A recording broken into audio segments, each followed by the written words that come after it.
Yeah, Bobby G, what it do? I see you, my boy. What's up with you? Yeah, I'm chilling, man. Enjoying this good weather out here in Vegas. Right. Of course. And you know, me personally, I am hot out here in Jacksonville. Y'all know what it is, man. Big shouts out to everybody tuning in. Of course, we're just getting the show started today. Little bit of a change in scenery. Bobby, did you hear about the ESPN firings, which we will be addressing later on in the show? Did you hear about it?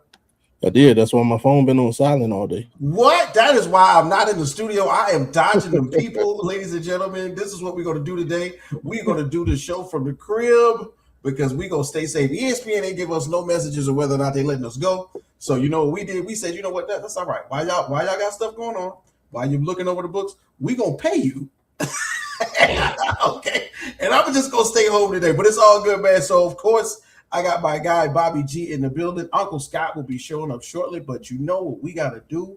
We gotta bring the people what they want, man. It's easy to bring the funk when you in a good setting, but hey, when you gotta face a little bit of adversity, we still gonna make it work. I promise you. So of course, let's go ahead and do it, man. Might as well hit the button and start the show.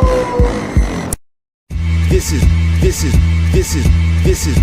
is RecRoomSports. Olympians carrying the torch, going where they don't go. We ain't lost.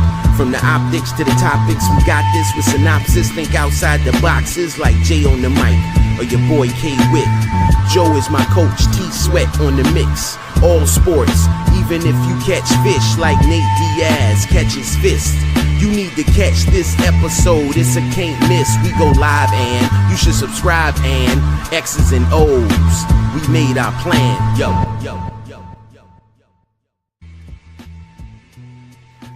Yes, sir. That's right. We back.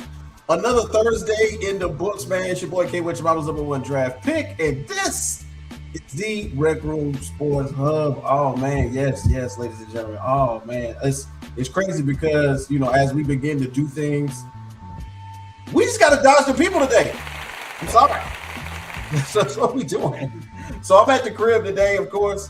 But of course, big shouts out to my guy Brian Middleton. Brian, what it do? I know you're in the building right now, and we still gonna do the show. Ain't no way we not gonna do it. That's how that's as simple as that. Then of course, like normal, man, I got my brother in the building. One time for Cleveland Zone and Las Vegas is home from Audible Sports Podcast with sports and life meet culture, and the Game Time 2 and 6 with my guy Big Mike. One time for our dude Bobby G. What it do? You're chilling, hanging out, getting this work in, enjoying this weather. Hey, a couple weeks away from football season, you know what I'm saying? That's for sure. Yeah, a couple weeks away from football season, man. if you know, like I know, we are ready for football season. And of course, y'all know me, man. It's your boy K Witt, your mama's #1 draft pick. And I got to pick up them churn in a little bit, so we're gonna get the show on the road. Man, them kids. Yeah, man. We gotta pick them kids up. What's going on, Jabay? We see you, man. We in the building today, Jabay. Go ahead and like, share, subscribe. So you know how we do it, man. Every day we start the show, of course, we gotta give a big shout out to everybody tuning in on YouTube and all of our social media outlets. So of course, big shout out to everybody following us on Twitter. That's at RecRoomSports. On IG, that's _RecRoomSports. On TikTok, that's gonna be RecRoomSports Hub. And then on YouTube, that's at THEE Rec Room Sports Hub, man. And big shouts out to all of my drivers, everybody out there on the road, everybody doing the little DoorDash, you're doing the Uber and the little Lyft, or you on the big rig, like my guy Jay on the 18-wheeler. What's going on, man? We're going to check in with Jay to find out his location because, of course, he is driving across the nation, meeting sports fans every day. So big shouts out to our guy, Jay on the MIC, doing what he does best. Man, I feel like we've been watching sports from afar, and it's getting closer and closer because football is around the corner. Camps are opening. Baseball, which we're about to get into, is about to kind of get into like that peak where it turns into like high speed baseball because we're getting closer and closer to the playoffs. And then camps are opening for football. The World Cup just ended. Like, it's so much going on, Bobby G, man. I'm excited to start the show. What about you, bro? Oh yeah, excited. They say camp starting next week. I think rookies report on Monday, veterans report on Wednesday, and their first active day of practice actually on Thursday. So yeah, ready for that. Ready, well, I'm not honestly. I'm not so ready for the trade deadline because the Guardians they'll never do nothing. They'll never do nothing. They let me down every season. So it's like they might bust a move. You never know. With baseball, literally one trade can change the trajectory of a season. That's one of the fun things about baseball. And I'm not the biggest baseball fan, but like just one pitcher or one random hitter could change the whole trajectory of the rest of the outcome when it comes to baseball. But you know how we do, Bobby G. When we talk about, gonna do it. You're not gonna do. You know how we do, Bobby G. When we talking about these current events, man, we got to do our favorite thing. We're gonna start off at the top. We're gonna play a little game called "What's the Word?" What's the word? Man, so we might as well go ahead and get right into it. If we are going to talk about what's the word, we might as well start off where we thought we were and get right into where we thought it was going to happen. Baseball is going on, of course, and there is a trade deadline looming. Of course, the baseball trade deadline is one of those moments where every team will hold their breath as they begin to cycle through who can make improvements to their roster and what we will have to give up. Farm systems, AAA players, AA players are all on the table when it comes to making your favorite baseball team better and possibly enhancing another team's roster for the future. So August 3rd, Monday, 6 p.m. is the trade deadline. The MLB moved away from the old fixed July 31st deadline, and now the schedule between the 28th and the 3rd is some of the hottest time in baseball. Names like Tariq Skubal, Mason Miller, Joe Ryan, Reed Detmer are all on the table when it comes to Major League Baseball. Bobby G, I need to know, what's the word? What's the word for these boys about to be on the move when it comes to baseball and the trade deadline, brother? Window. Okay. Why window? Window is because you ever like watch a movie or a show or a commercial or anything, and you see the kids outside playing. They playing football or whatever they're doing outside, and then that one kid, he's either sick or on punishment, and he's just in the window watching everybody else have fun. That's Guardians fans. Trade deadline. We're just sitting here watching everybody else have fun. There's a better chance of LeBron James literally playing for the Monstars. What? Than there is of the Guardians making a splash trade at the deadline. Wow. Okay. We will see a literal Monstars team. And I'm not talking about like the best players. I'm literally talking about there's a better chance of the cartoon characters coming to life and playing basketball than there is of the Cleveland Guardians making a splash move at the trade deadline. Wow. The Cleveland Guardians have to make a move, and we got to do it quick for Bobby G. But as we talk, as I live and breathe, Uncle Scott is in the building. Uncle Scott, thank you for joining us, of course. So, as we normally do, Uncle Scott, we are starting off the day with one of our favorite segments. You know what it is. Uncle Scott, what is your word for the baseball trade deadline looming on August the 3rd? Underwhelming. I mean, there's not a guy there that you'd go out of your way to trade major assets. Maybe Skubal, but I think teams are going to be very hesitant on trading top prospects to get Tarek Skubal, knowing that he may just leave after 2 months. So I think it's very underwhelming that all these guys, I don't think you're going to see many big trades this year. I think you're going to see a lot of relief pitchers, utility guys, Tanner Bybee, guys like that to go. And that's to Bobby G, who's get Tanner Bybee. Headache keeps going and going. Yeah, hey, listen, Tanner Bybee is out here in the streets. I don't know if y'all know that. Okay. Man.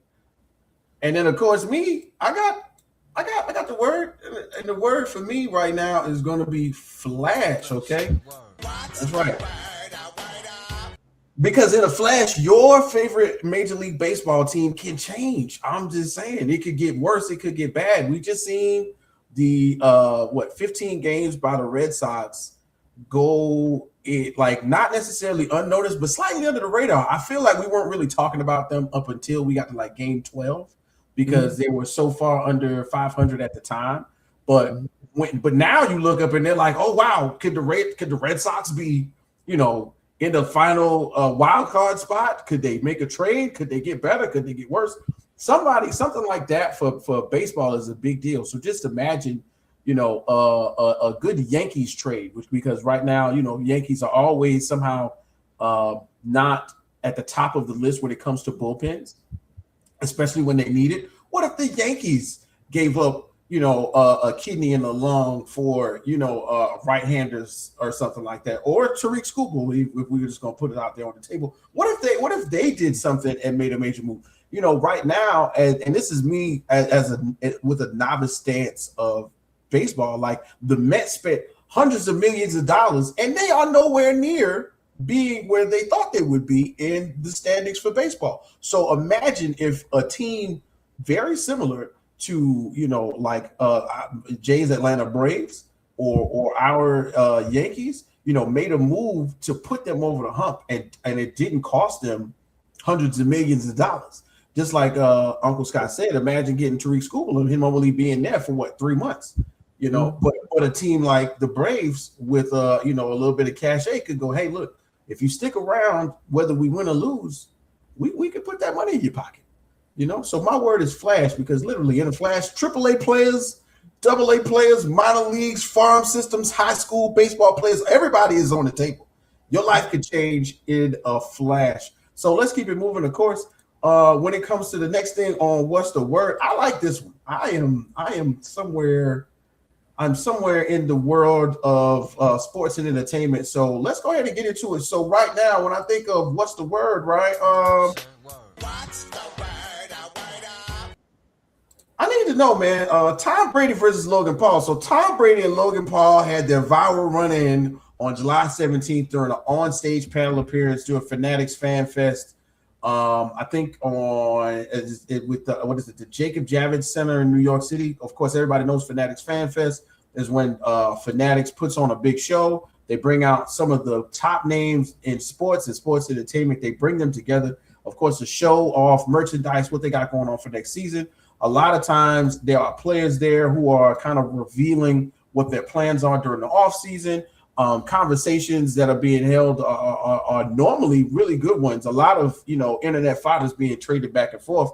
But in the middle of this, somehow, some way, we got Karl Anthony Towns, right? Trying to hold him back. But this has happened for months. They've had a little bit of back and forth where, of course, Logan Paul somehow has gotten under Tom Brady's skin, especially about that flag football game. So when they got on stage, the famous GOAT Tom Brady reached around Karl Anthony Towns and delivered an open-handed slap to Logan Paul's face. So, Uncle Scott, when you think about the GOAT slapping Logan Paul, and I know you got a good one for this one, I need to know, my friend,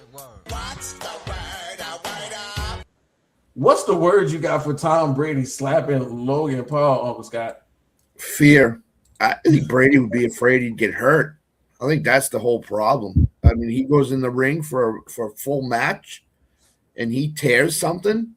There goes the TV contract, maybe up in flames a little bit. There goes, his any promotional stuff that he does. Logan Paul's the smartest man on the earth right now. He's goading Tom Brady into doing this. Mm-hmm. So I think Brady's word is fear and Logan Paul's is smart. So that'd be my words for them. Yeah. So of course, Bobby G, man, as you think about Tom Brady slapping Logan Paul, what's the word for getting slapped open-handed in front of a bunch of people, though? What's the word? Safe space. Yeah. Safe space. Let's keep it. I mean, it is what it is. Sports entertainment. I think most people look at it and know. If you know, you know. It's a work. It's a good work. But safe space because Logan Paul wasn't going to do anything. Anybody who knows or follows WWE right now, Logan Paul is recovering from a torn bicep. Mm-hmm. So it's like there's literally no fear of him doing anything back, or because he's not going to put himself back on the shelf and miss out on his own paychecks. But yeah, I mean, it was good. It was entertaining. Some get back for Logan Paul destroying him on the flag football field. We all saw. So it was all fun, and it got the people talking. So it worked. It did serve its purpose.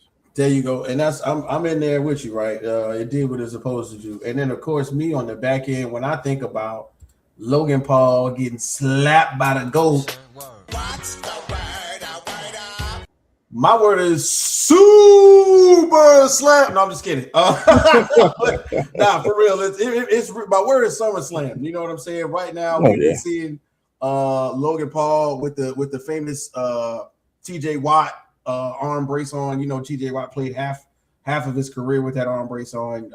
And right now, just as Bobby just said, literally, it's a work. It's a buildup. This is a buildup to there being a match when Logan Paul returns, and in the middle of the match, we go, "Oh my God, there's Tom Brady! What is he doing? There's a chair." You know what I'm saying? Oh my God, Tom Brady! What's my guy? What's the Asian wrestler used to blow the dust in people's face? Y'all remember that?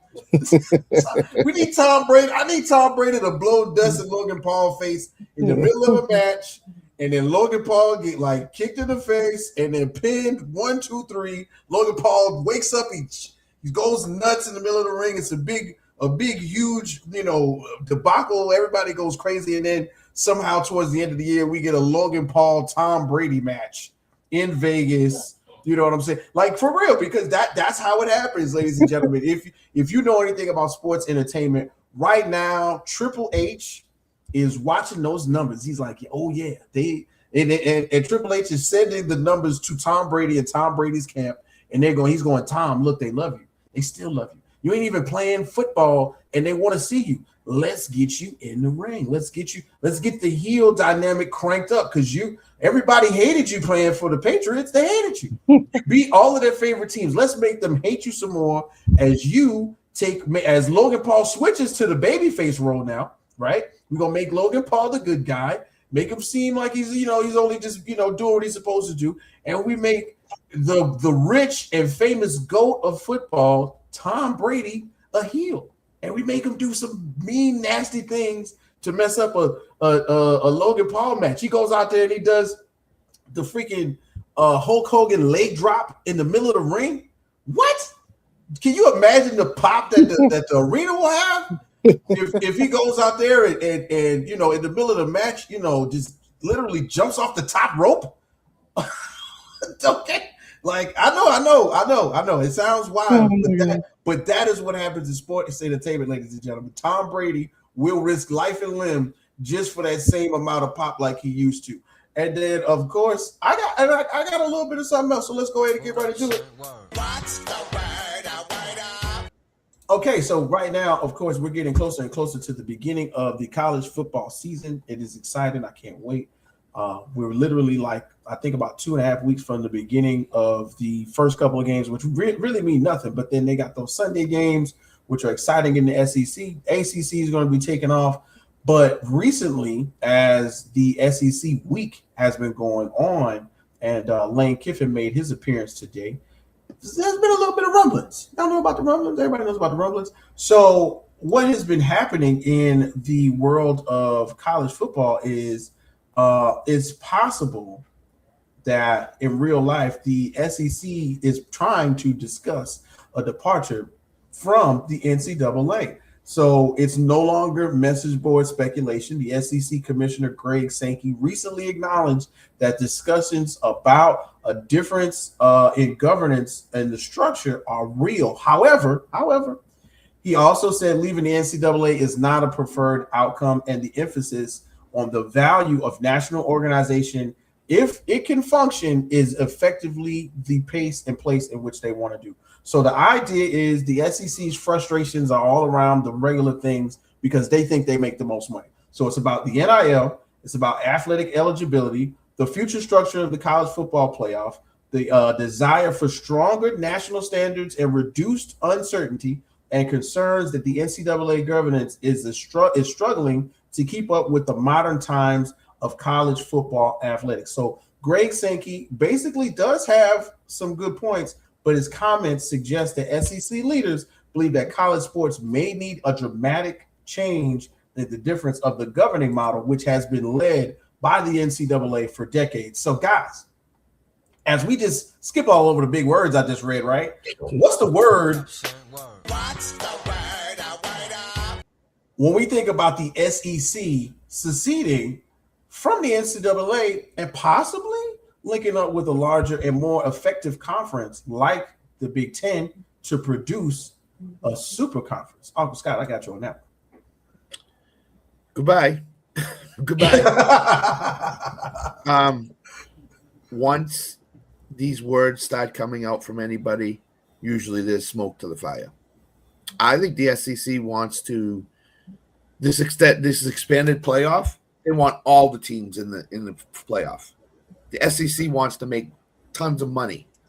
Who's going to give them the tons of money if they ever leave the NCAA? It's not going to be ESPN, because ESPN is taking the risk of no more college football games. Zero, besides the SEC. And you can only put so many games on network TV out of one conference. If they go SEC Big Ten, those teams will never get back in the NCAA again. So they really got to think about what they're doing, because if they don't and they leave and they form one super conference, if something goes wrong, they have no recourse to get back in the NCAAs because they won't allow it. So I'd say goodbye. Wow. Okay. Of course, Bobby G, man. It sounds wild, but we've seen the restructuring of conferences happen before, but not necessarily the restructuring of a whole governing body when it comes to all athletics. So, Bobby G, this is a wild one. So I really need to know, man, what's the word for the SEC moving to do their own thing, bro? Like, what's going on? Do my best Thanos impersonation. Inevitable. Like, that's a good one too. That's a good one. Yeah. I mean, I think I brought this up like last year. I can't remember if it was on Rec Room or a different platform. But I'm like, one day these conferences are going to wake up and realize they don't need the NCAA, and here we are. They have enough boosters. They generate enough money. They literally don't need the NCAA. They could form their own bodies, and the only thing is going to take more than the SEC. Like, it's not enough teams. I could see a situation where they're merging with the Big Ten and Texas, not Texas University, the state of Texas. Take all those schools, and then like, that's your talent pool for damn near every sport. Yeah. Like volleyball, baseball, softball, football, basketball. Like, there is no NCAA without the Midwest, South, and Texas. Without question. What you got left? California, who have already given up their race to go join these conferences. Like, come on. It was inevitable. And you talk about the money, man, the networks will go where the money is being generated. You know, they will find a way to weasel out of these contracts with the NCAA. And if it comes to it, they're going to do what's best for them. Like, and to be fair, this really didn't start just now. It started with Notre Dame. When you let Notre Dame dictate their own terms forever, somebody else was going to want that privilege. You know, unfortunately, it's just come to the point where it's an entire conference and not just one university. So now we just look at the NCAA and we say, what you gonna do? Yeah.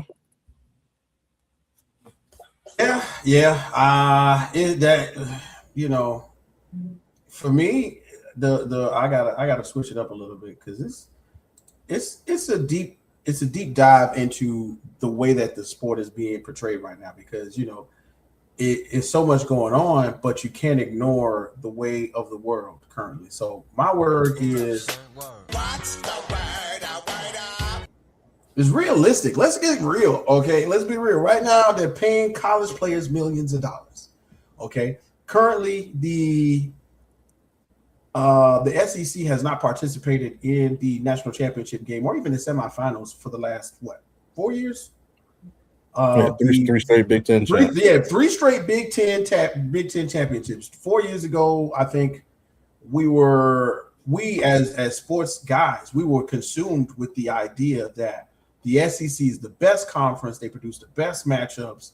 They got the best players going into the league. Look at Alabama. Look at Georgia. Look at the and we would watch the draft and go up. It goes Georgia again. Up. It goes Alabama again. And we could definitely see a change in the tide.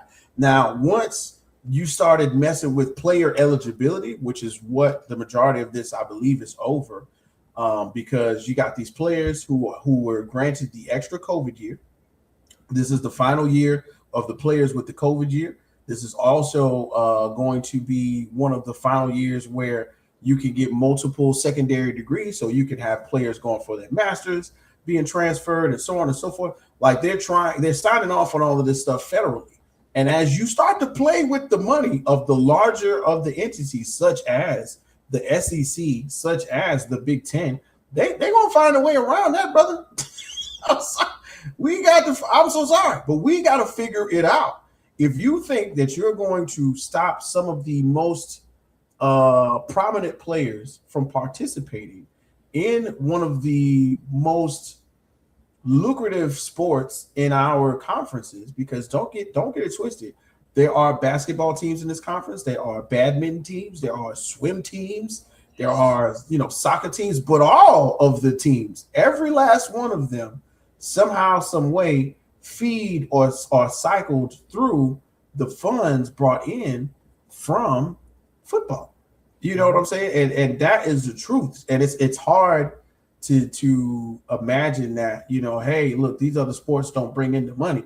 But when you think about what goes on with the NCAA and, a Georgia Alabama game, that ain't nothing but money, More money. Literally, it's nothing but money. Bread. I am currently in Jacksonville. We have a neutral site game, which goes crazy, which is the Florida-Georgia game. They play it right here in Jacksonville because it brings in so much money. So when you start, separating the principles of the overall governing body from what is the best interest of, these entities like the SEC, like the Big Ten, Big 12 conference, Big East, all of these.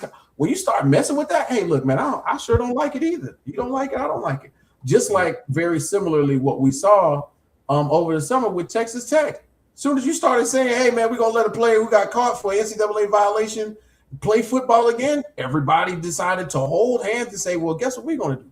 We're going to bind together. We're not going to let you play us.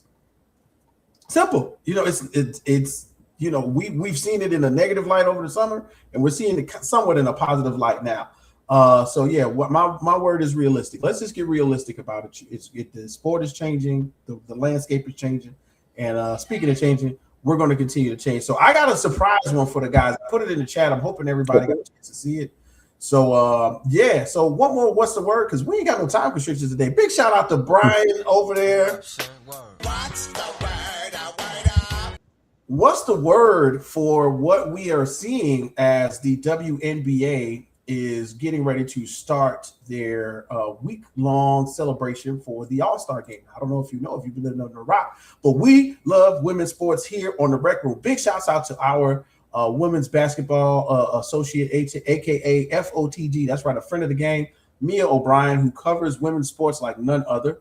I know she would have a lot to say about this one, because the WNBA three-point participants include Marina Mabry from the Toronto Temple, Ryan Howard from the Atlanta Dream, AZ Fudd from the Dallas Wings, Bridget Carlton from the Portland Fire, Natisha Heidman from the Seattle Storm, and Janelle Saloon from the Golden State Valkyries. Now, if you don't know, there are a couple names that I did not say. I wonder why. Well, I'm talking about Caitlin Clark, Sabrina Ionescu, and Kayla McBride.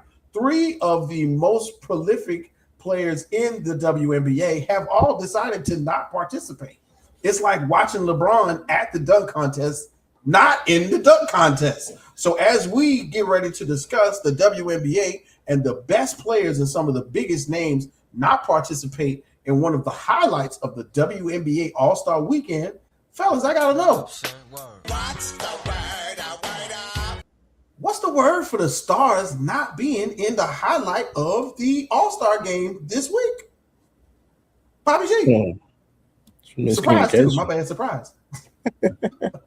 Miscommunication.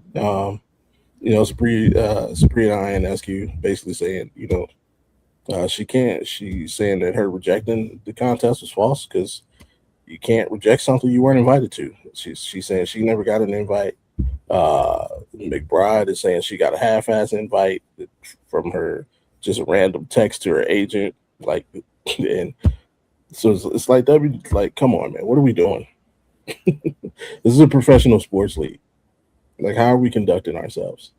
The heads of this league have been exposed for the last 2 years, ever since, going back to the beginning of the labor discussions. Right now they just all look like a bunch of clowns. Like, what are we doing? The NBA's got to step in and we need to change the leadership. We need some people who can organize things and communicate. That's all. That's all.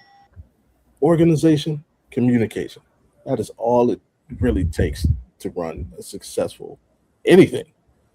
And those are the two basic things: organization, communication. Can we get that? Right. Just at a bare minimum. I like it. Uncle Scott, you know what it is, man. So when you think about the players who are not participating, like you said, for whatever reason, in the WNBA most prolific contest that weekend, which will be the 3-point contest, when you hear about that, Uncle Scott, I need to know. What's the word for not participating? Buffoonery. That's a good one. Buffoonery. I mean, what are we, like Bobby G just said, what are we doing in the NW offices? No Caitlin Clark, no Ionescu, none of these best players at 3-point shooting. I mean, what are we? Come on, really? Look at the field for the 3-point contest. Azzi Fudd. I mean, she's a rookie. She doesn't shoot many threes in games. Why wouldn't a lot of these players want to take on the Caitlin Clarks, the Ionescus, any of the best 3-point shooters in the league? Why would they not? Instead, the WNBA says, you know what? We don't need them. We'll just throw together 6 names out of a hat, and that's who we're going to go with, without Caitlin Clark and Ionescu. I agree with Bobby. The NBA, Adam Silver needs to step in and say, hey, Miss Engelbert, you're fired. Goodbye. See you later. We're going to get a new commissioner in. She's been there since the beginning. I get it, but buffoonery. Buffoonery is the word for me. Wow. Okay. As we think about the words of buffoonery, this is kind of a. I got a couple words. This is drop the ball. Like, literally drop the ball, bro. Like, come on. We have been in on the Caitlin Clark watch from the get-go. She's having a remarkably healthy season. She's possibly going to have her name in there as the MVP. We love Asia Wilson. We've seen it happen a couple times, but just like in the NBA, there will be voter fatigue this year. And I think there will be a change of the guard in terms of MVP. And if Caitlin Clark can stay healthy, her name will be in that bag. Sabrina Ionescu. What? She got a text? You know what? You get that roll over. You know what I'm saying? Y'all, everybody's grown here. You ever roll over and get that "what you doing" text? It just say WYD, no context at all. You just WYD. I don't know. What am I doing? Would you please represent the W in the 2026 3-point contest to be held in Chicago, as you are one of the biggest stars of the league? No, that's not what it said. It's a text to my agent. What did my agent say? My agent called me. They got FaceTime. Everybody's going, I don't know what they want. What do they want? Mm-hmm. I don't know. I guess they want you there. What they want me to do? I don't know. Okay. Well, I don't know how we got. I can't imagine how we get through this. This is a professional league. Yeah. The The women's game has eyes on it that it's never had before. They're expanding every year. We got 2 new teams. I'm excited to see what's going on because, of course, you know, and I'm not, you know, I'm not clowning, but look, we got somebody from the Toronto Tempo participating. We got Janelle Saloon from the Golden State Valkyries participating. This is a brand new team. So with the eyes being put on the product right now, why not include the biggest stars? Why not? I mean, literally, it could be done. But anyway, as we move forward, man, I think we got a lot more to get into. Guys, I am excited to get into it. But yeah, that was What's the Word, always here at the very front of the show. And of course, hey, bro, guess what? We got a brand new sponsor. So right now, I got to go ahead and bring it up. Big shouts out to our newest sponsor, the Laundry Detergent Man. That's right. The Plug on Detergent is in the building. He is opening a brand new warehouse. If you are in the Jacksonville area, we are over there off of Curtis Street. Yeah, 6058 Curtis Street, right here in Jacksonville, Florida, 32244.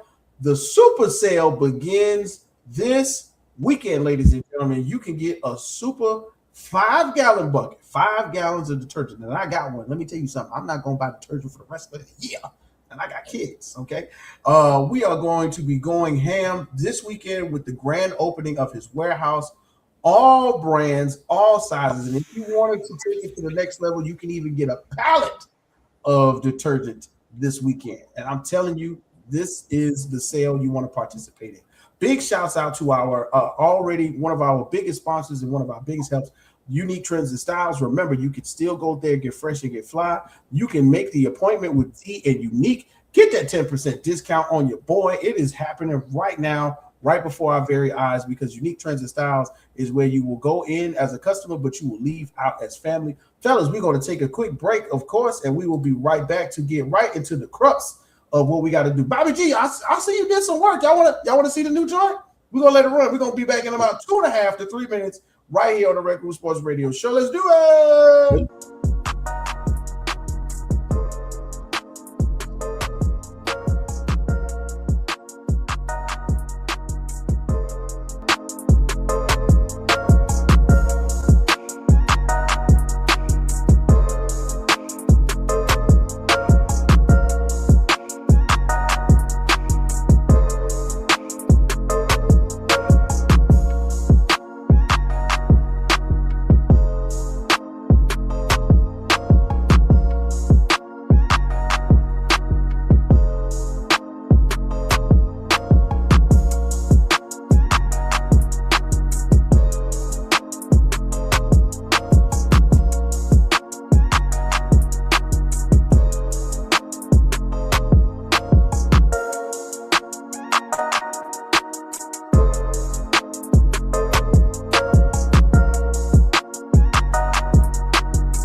That's right, man. Oh man, yo, big one time for my guy, the digital media and marketing done here on the RecRoomSports radio show has been produced by none other than Bobby G. Bobby G, that was fire, bro. I appreciate that. Try to do what I can do when I can do it. Hey, man. Look, it's fly. It came out. You know what I'm saying? We're gonna keep on doing it. But you know, when we do it right here on the RecRoomSports radio show, we're gonna do it for the people. So we're gonna make sure they're getting a little more money. So big shouts out to Unique Trends and Styles. Big shouts out to the laundry detergent man. Don't forget this weekend, the grand opening of his warehouse. I'm telling you, go and get your bucket of detergent. Stop making excuses. Like, oh man, I gotta go get another bottle of Tide. I gotta get another bottle of. No, you don't. go and get that bucket for $25 and save you some money. And man, so speaking of saving money, a lot of people blew money this past few weeks as we witnessed the World Cup take the United States and every other country by storm as we were one of the host countries. I tell you guys, this was one for the books.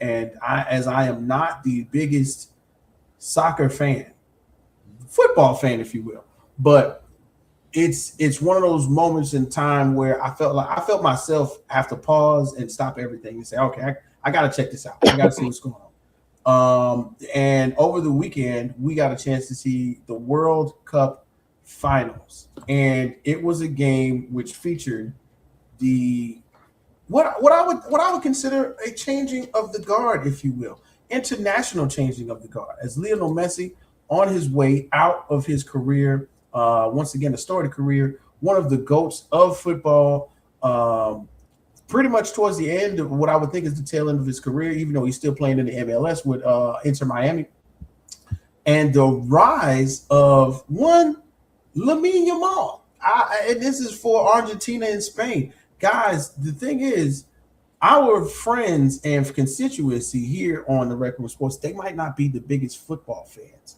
So let's go ahead and give them a little context. So, of course, everybody should know that the World Cup final was a huge deal.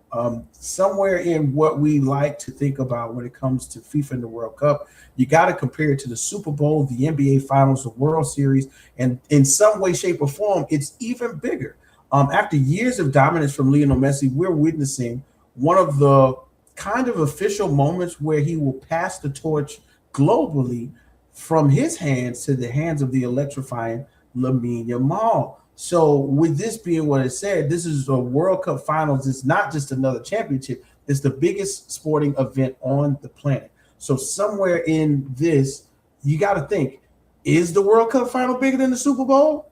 Has Lionel Messi officially handed the spotlight to Lamine Yamal? And what does the future of international soccer look like? But, you know, what normally happens is here in America, we get international soccer greats coming to be a part of the MLS to the eyes of the American public during the twilights of their career. But even in the twilight of Messi's career, he is out here going crazy during the rest of the World Cup. But Lamine Yamal on the other side, man, it's wild to say that this is this young man's first opportunity to be put on the world stage to represent Spain and to actually have an opportunity to face his idol. I think this was a big deal. So, gentlemen, as we kind of take a moment to do what we do, we're going to play one of the other games that I love to do, where we kind of do a little bit of this or that. So when we do this or that, we're basically going to say, look, hey, we got the World Cup. We get it. Argentina lost 1-0, 1-0. Okay. Messi is on the Argentinian team. He is the GOAT. He lost. The torch is being passed in this game. So what sporting event can we compare it to for our viewers and listeners out there that somewhat was a passing of the torch? And I know there's one of us who's been at most or viewed most of these games, and that would be my guy, Uncle Scott. Uncle Scott, when you think about the passing of the torch from the World Cup, when you say this or that, what can you compare the winning of Spain and the losing of Argentina to? I would compare it in a broad sense to if you look at the NBA. Bird passes the torch to the Pistons. Celtics pass the torch to the Pistons. Pistons pass the torch to the Bulls. The Bulls pass the torch to the New Jersey Brooklyn Nets. I mean, you gotta go with that angle with this. Is that any of the NBA's historic franchises eventually pass the torch to somebody else? And who do they pass the torch to? So in America, the comparison that I'm going to make is the World Cup passing of the torch compared to the NBA passing of the torch with these hallmark franchises. Lakers pass it in the West to Team B. Team B passes to Team C. It inevitably happens where you're passing the torch to another team. So that's what I would compare it to. Perfect. I definitely can agree with you on that one. Bobby G, as you take a moment to do this or that, what you got when you compare the World Cup to something that we've got an opportunity to witness here in America? It was like Shooter McGavin passing the torch to Happy Gilmore.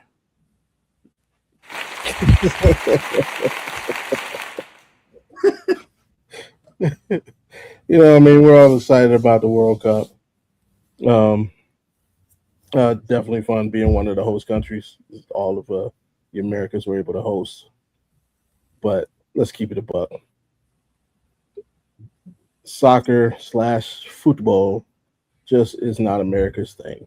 Nope. Our team went as far as we thought we would go. We had hope that they would do better. Yes, it was great watching the great players do their thing, and should Messi not play in another World Cup, it's great to see, him one more time have a shot at it. But it's like for America, Happy Gilmore is like the NFL, and Shooter's like Shooter represents soccer. And one, it's desired relevancy in America, and it's like no, you're just passing the torch, so we can get ready for. I don't want to say it because it's disrespectful for American football season. Hey, that's what you're passing the torch to. Yep. As soon as America got eliminated from the World Cup, you know what everybody said, bro? It's like 3 weeks to the preseason. Yeah, when you lost, you didn't care if they lost. They're like, bro, training camp starts in like 3 weeks. Sweet. So yeah, like I said, it was great. It was fun while it lasted. It was fun being the host country. I know all my people in Boston are glad they're going because they drank up all the beer. Right, go. right. Like, the people of the city of Boston were done with the World Cup like 6 days in. Yes, for sure. So yeah, it was great. It was fun. It was good watch. It was compelling. Lots going on, but nobody's gonna miss it. Nobody's gonna miss it. I feel you. You know who we kind of miss when we start the show and they're not here?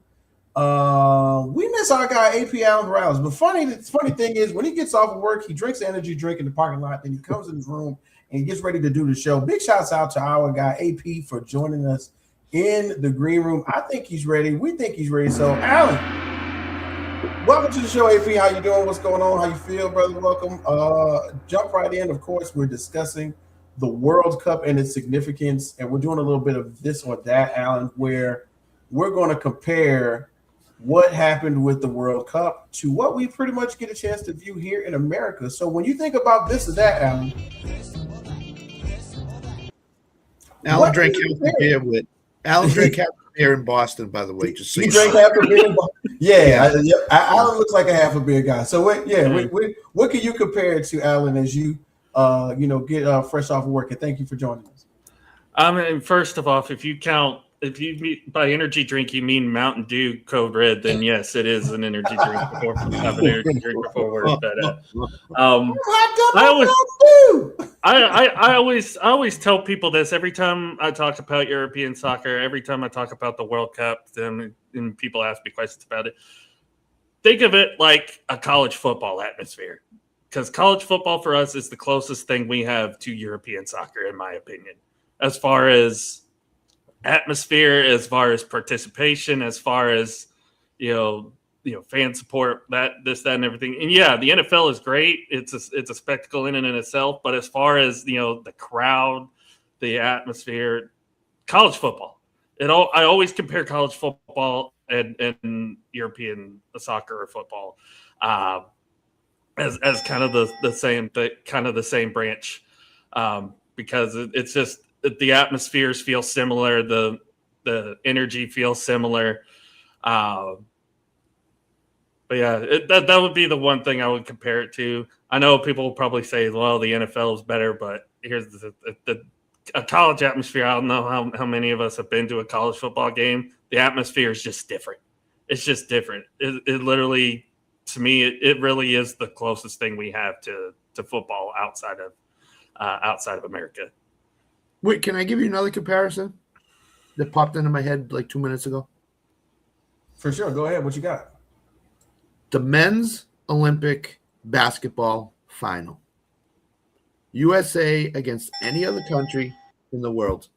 It's more important or more heavily scrutinized in the other countries of the world than it is America, because everybody expects the USA men's team to win the game. Everybody around the world says, you know what? If Germany could just play their best game, they could beat the U.S. If Argentina, Australia, whoever is the opponent, could play their best game. So those other countries, and all of them, not named the U.S., get super intense about it, where the U.S. fans just say, oh, it's just another final. We're going to win by 20, 30 points. That's going to be it. I would compare it to that, where it was more important for the other countries than it was in America, as Bobby G put it. So that's what I would compare it to. I can dig it. I definitely can dig it. So when you think about that and this and the comparison, yeah, it's way more important than other countries. And I'm gonna tell you this. While we got some time, big shouts out to everybody who watching Bo Crouch's channel from Coast to Coast Sports. Thank you for joining us. We will bring Bo Crouch on shortly to discuss football, as we are excited to do with him. But I'm gonna tell y'all something. While this was happening, I was getting a little bit of a history lesson, because I didn't know about geopolitical standpoints that Argentina was somewhat in on multiple occasions, in which involved what's a good way to put it? Nazi conformity. I didn't know that. I had no clue. I had no clue about the way that people looked at them and the hate that they were spewing in the stands on other countries and other countries' fans, and I had no clue. But to me, that kind of plays into what I'm about to do. So give me a second as I broaden the horizon for you guys as I talk. So once again, if you're late, we're talking about the World Cup final, Argentina versus Spain. It happened, it went down, and Messi was on the field with Lamine Yamal. And this is where we're going to start right here. So let's paint this picture. So, bam, okay. In the picture, ladies and gentlemen, this is a young Lionel Messi. Y'all know who that baby is? That brown baby? Okay. That is a young Lamine Yamal. Out of nowhere, magically, fate just so happened that his mother petitioned or was drawn for Messi to have this picture taken, for him to kind of be like the father of soccer in Europe, right? It was a cool picture, and the mom is. There's some other pictures where the mom is involved, and Messi's cuckooing and gaga with his baby. It looks great. It's an awesome photo, and to me, this, in a sense, is the beginning of the story. Y'all, everybody loves a good Marvel, story where in the end the evil, so the evil character comes back because somehow, some way, like. Let's say like Batman, kicked a guy, beat up a security guard, and his son, saw his dad, recover from being injured by Batman, but he was just working. He was just doing his job. He's just working at the door. He didn't mean to do anything bad, Batman. He had no clue. Well, Lamine Yamal grew up and turned into the person who executed the win against the GOAT. And the thing that makes me think about this and compare it a little bit as I take this picture down, I'll put up another picture.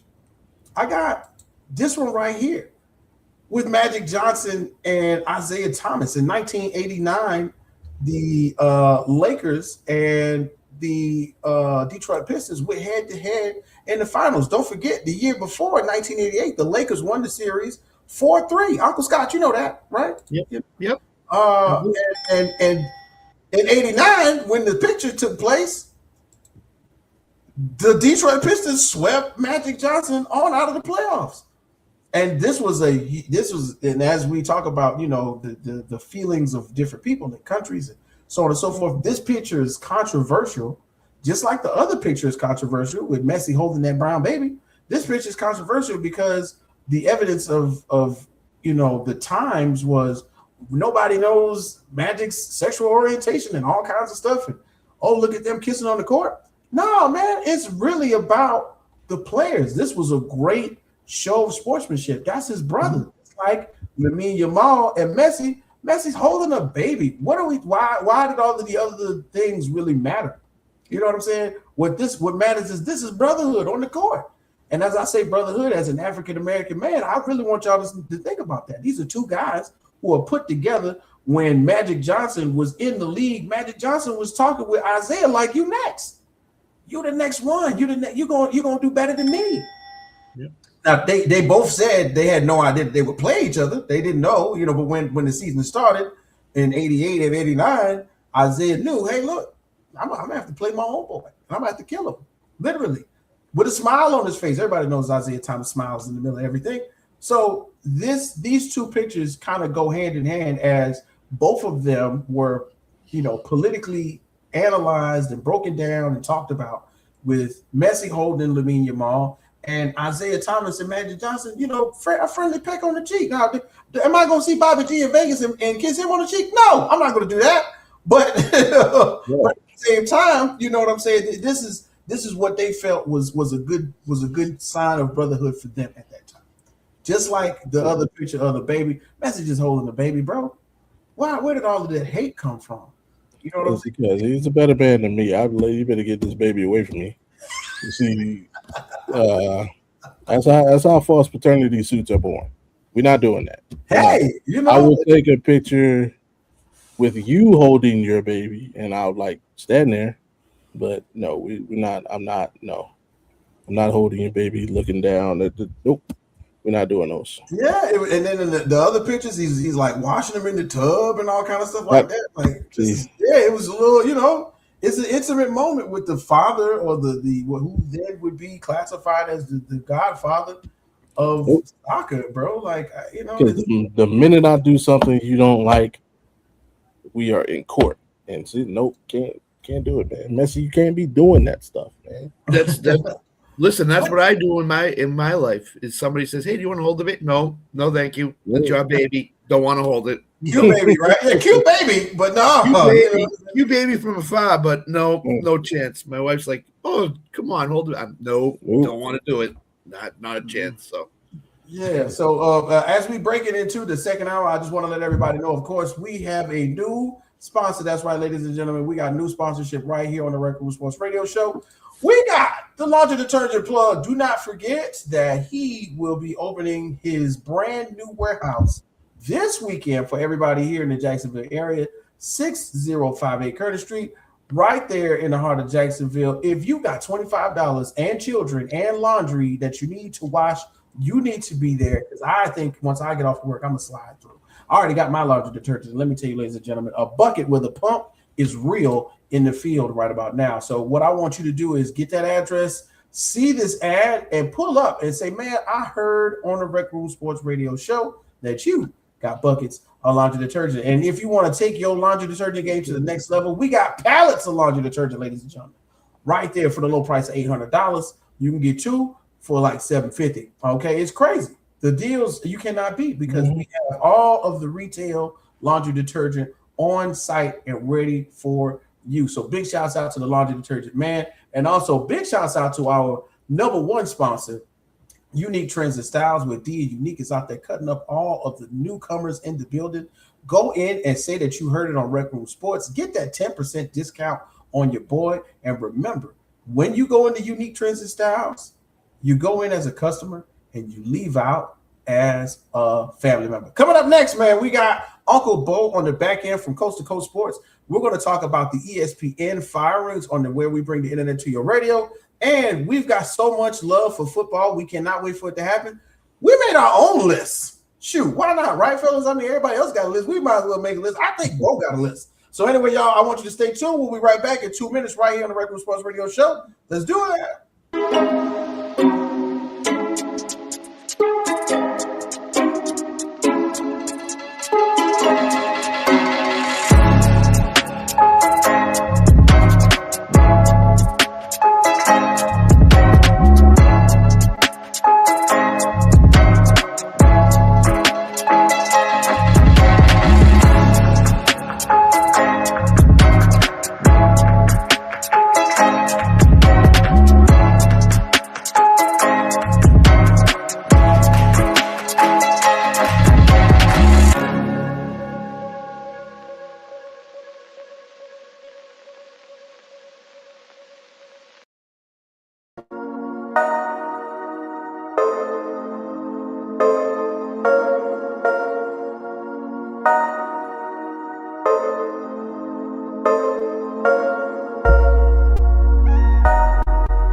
Yeah.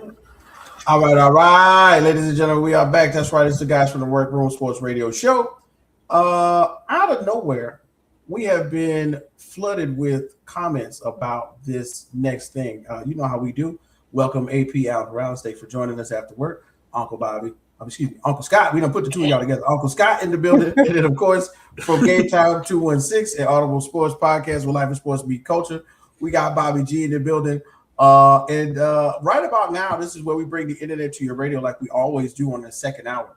So this is one of those sensitive ones because there are some names that we're about to bring up that that mean a lot to me and to everyone in and around the world of sports. So we can't forget that here on the RecRomSports Show, we are a part of the zeitgeist, which is sports and sports, marketing and television. But there were some firings, bro. There were definitely some firings for one of the worldwide leader in sports. which is, of course, ESPN and the broadcast family of networks, which now includes NFL Network and MLB Network. There are some names on the list of people who were let go and released that I just gotta say, like, I really can't believe it. So, gentlemen, as we bring the internet to the radio right about now, this is where are we with this? Because it's some names on there, and I'm a little thrilled because I didn't, who knew? But oh well, it's just that's the nature of the beast, I guess, is what you could say, right? Alan, as you look at the list of people who were let go and the circumstances behind it, we need not necessarily to go into what names stand out to you the most. I mean, I'm sure Scott would agree here. We do a baseball show every Wednesday night, so hearing that Karl Ravech got let go was kind of a shock. As long as I've been watching baseball, which is, started in the early 2000s, literally every baseball tonight on Sunday or Sunday night baseball or what have you, it's always Karl Ravech, or one of the guys that's always on there. So that one definitely threw me off a little bit. Yeah, that to me is probably the biggest shock to me. So that, and a couple of the I can't remember their names right off the top of my head, but a couple of the long-term people that have been on SportsCenter for like 20 years now, usually the weekend editions of SportsCenter. So those would be the big ones for me personally. So. Okay. So Bobby G, as you have gotten a chance to analyze and break down who's being let go, what are some of the names that you see up there and just kind of throw you off a little bit? I mean, Alan definitely named one, Karl Ravech. I'm not the hugest baseball fan, but you just, as a sports fan in general and a fan of the network, you get used to just hearing certain voices at certain times. So that was for sure one. Brian Clark probably being the biggest. Literally, especially when you listen to every person that he's worked with, and they all kind of touted him as like the next talent who was up next, kind of next in line to maybe be the next Stephen A. We not only know him from ESPN, but the work he's done on his own with the Pivot podcast, like his fan base was growing and his microphone was getting bigger. So that was kind of shocking. And I guess the way it happened, more and more so than anything, kind of mid-show. And, we just talked about like the WNBA not being able to organize and communicate. Like that was mishandled terribly, to where he had to remove himself mid-show. So I would say those two. Cam Newton, not so much, man. Cam, come on, bro. I got my own thing and my own feelings about Cam, but I mean, and like he wasn't as big as a player. He's kind of like, more a side player, special guest. So I really wasn't surprised about him. But yeah, I'd say Ravech and Clark for me. Okay. What about you, Uncle Scott? As you look over the list of people and things, what who? Like you said, Ravech is a big one. Ryan Clark's a big one. What about you? I'll attack it from this angle. I have two lives. One is my regular life on this show and stuff like that. My second life is a high stakes fantasy player. Stefania Bell was a trailblazer in the industry. She was the first female/male that was a certified doctor, orthopedist, that when a player got injured in baseball, basketball, football, ESPN went to her and got her on the air to talk about their injury and what the timeline was for them to come back. So, and then Matthew Berry, who fantasy players know, he runs a fantasy life. He's on NBC, Roto World, stuff like that. Hired her to give her a shot, and she became one of the foremost fantasy people, female fantasy people in the industry.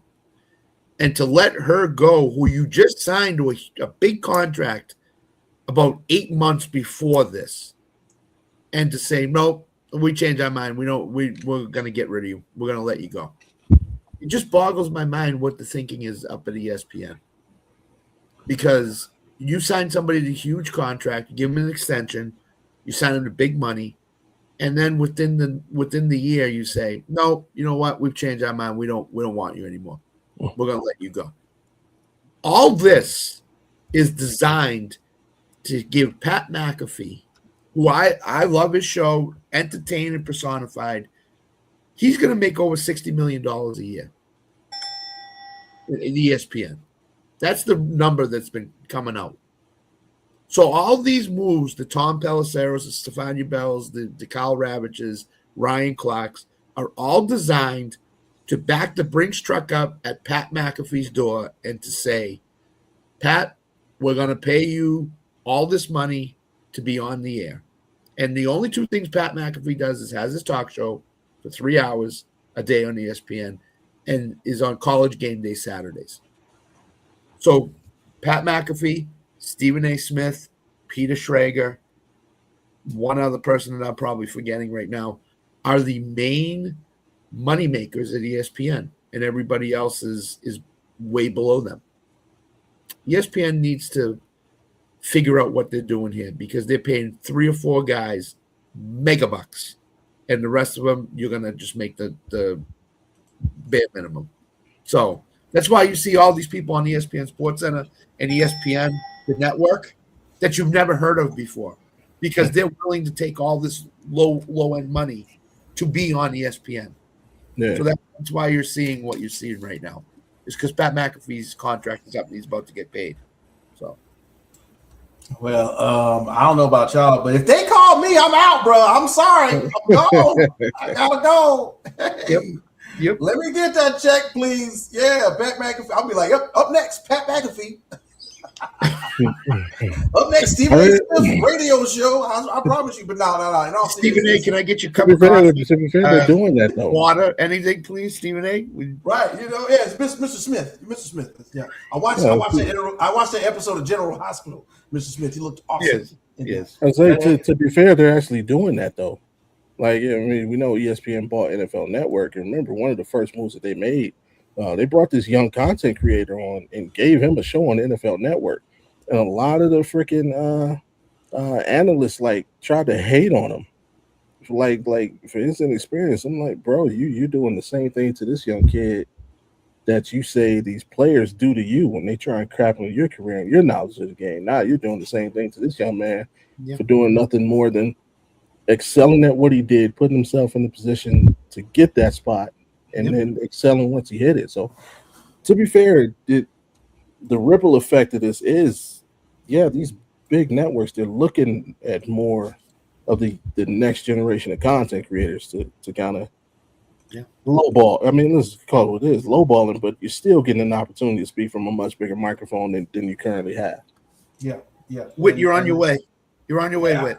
I can't go unless I bring the team with me, dog. I got to tell them, look, in the contract, I must have freedom to invite Neil O'Brien, everybody who's been down with me, my guy from P5 Athletics. I got to get Will Holloman. We got to get Bo Crouch from California. I want Bo to fly in. I don't know. We got to get Bo on a jet. He might. I don't know. Bo seems like the type of guy don't mind an economy flight. So we can fly Bo in, he can kick it. We get Bo will promise you all the peanuts you can eat, and you'll be right there with us when football season starts. But green M&Ms.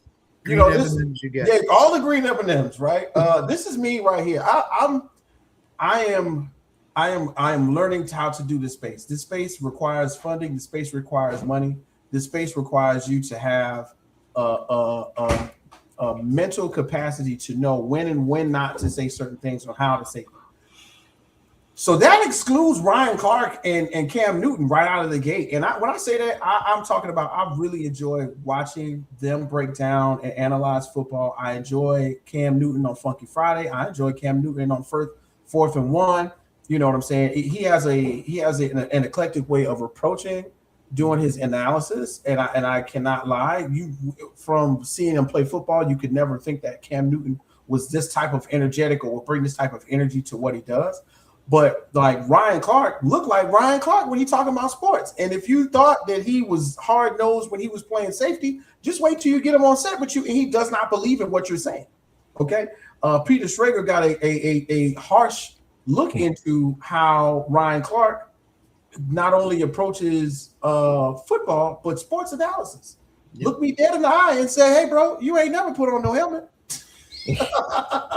I can tell you ain't never been tackled, bro. I don't know where you got that from. You know what I'm saying? And I'm paraphrasing and I'm joking because, but when I say that, I like to also put out there that Peter Schrager has cut his teeth, if you will, gaining the credentials and the knowledge behind how and who and what to talk to. Peter Schrager has been on the NFL Network for as long as I can remember. Right. He went from wearing, collar shirts every day to $1,000 suits. Peter Schrager's hair is unmatched. That I don't, you know what I'm saying? I'm that type of person. I'm on the outside looking in. So when I see the growth happening, I'm like, oh yeah, look at this suit. Look at Peter Schrager. Look at Schrags. You know what I'm saying? Like he's my friend or something. Look at Schrags. That's a nice suit.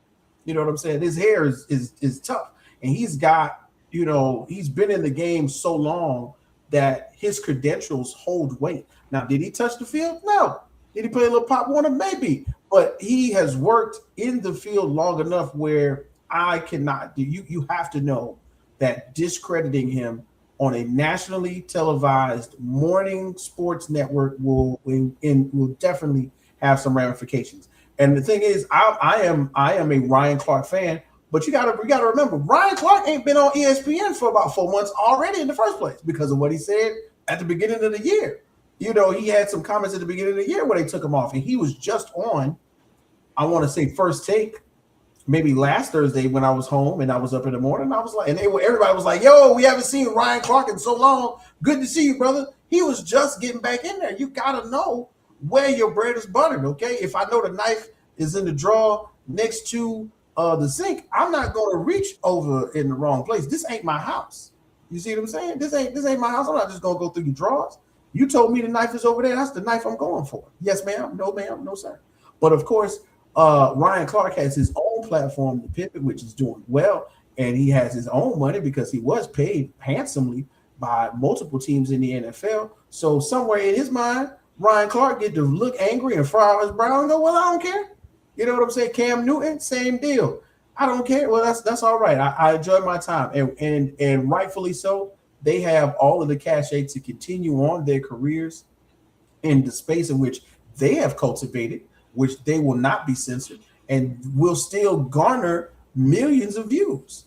But when you on that ESPN, when you on that network with the Mickey Mouse ears, baby, watch who you talking to. That's it. That's watch who you talking to, and still bring the facts, still bring the information that will turn heads. We still want you to bring the funk. Don't get it twisted. But come on, man, you disrespecting the money.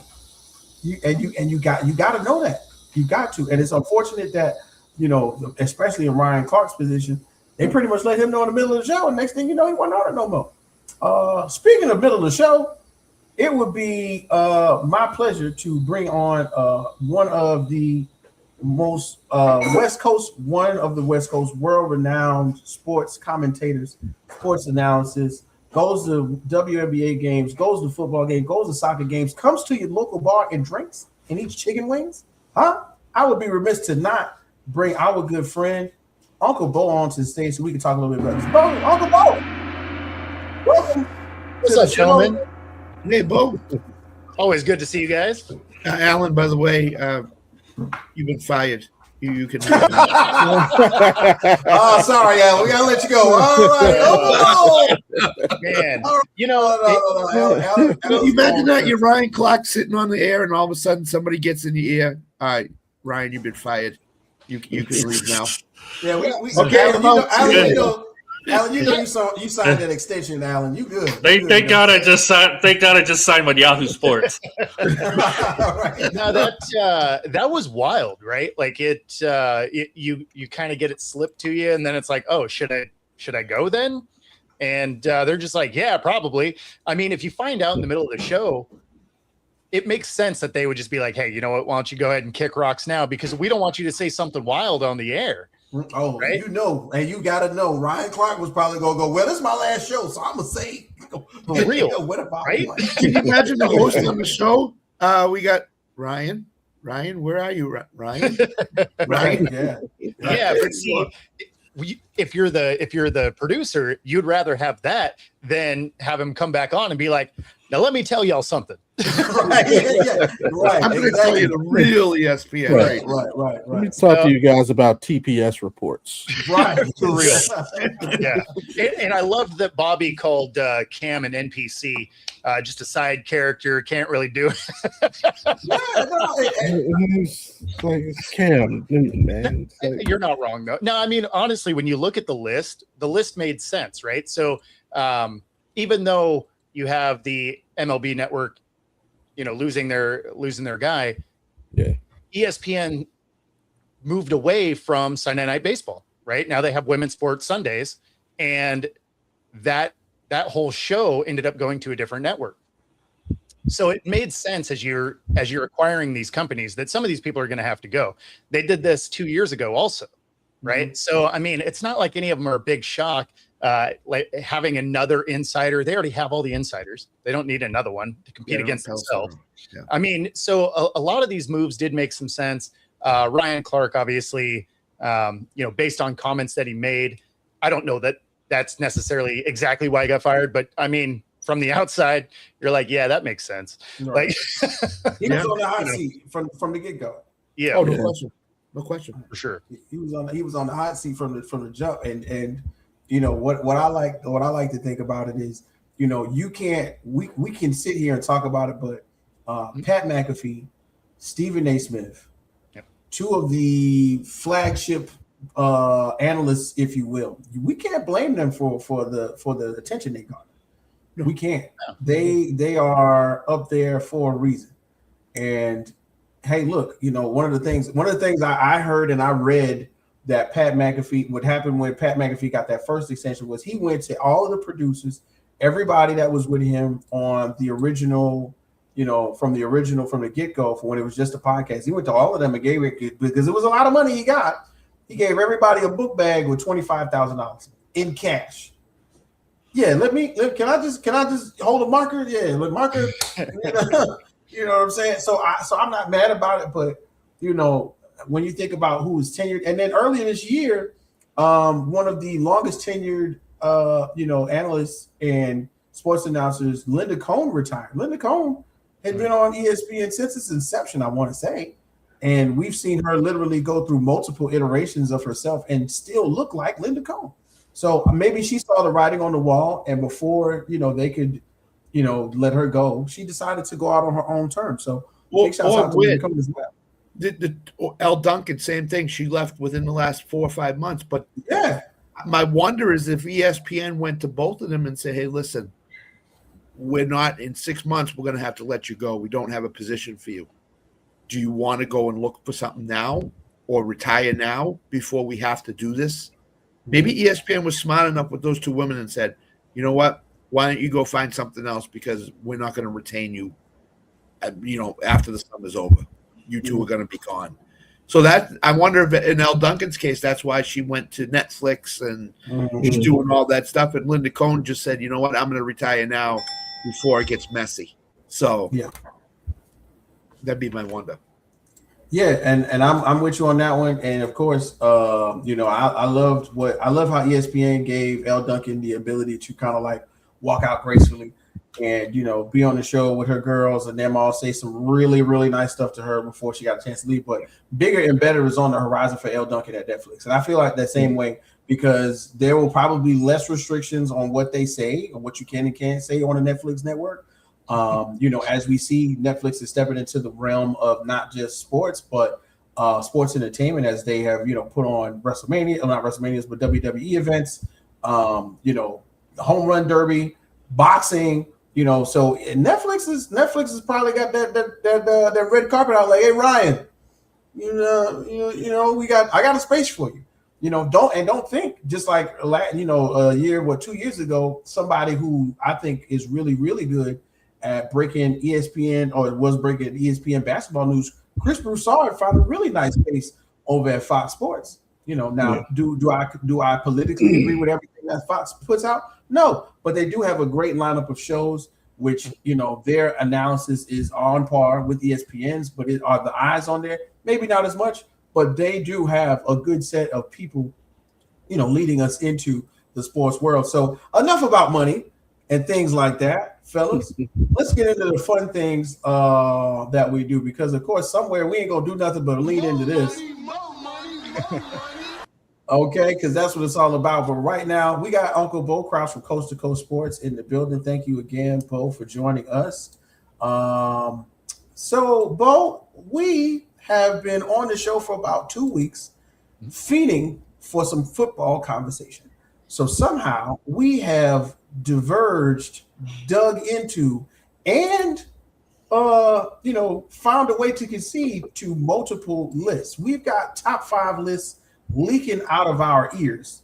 I think the other day we talked about the top 5. I think it was the Chris Sims top 10 quarterback list, which disrespected Tom Brady.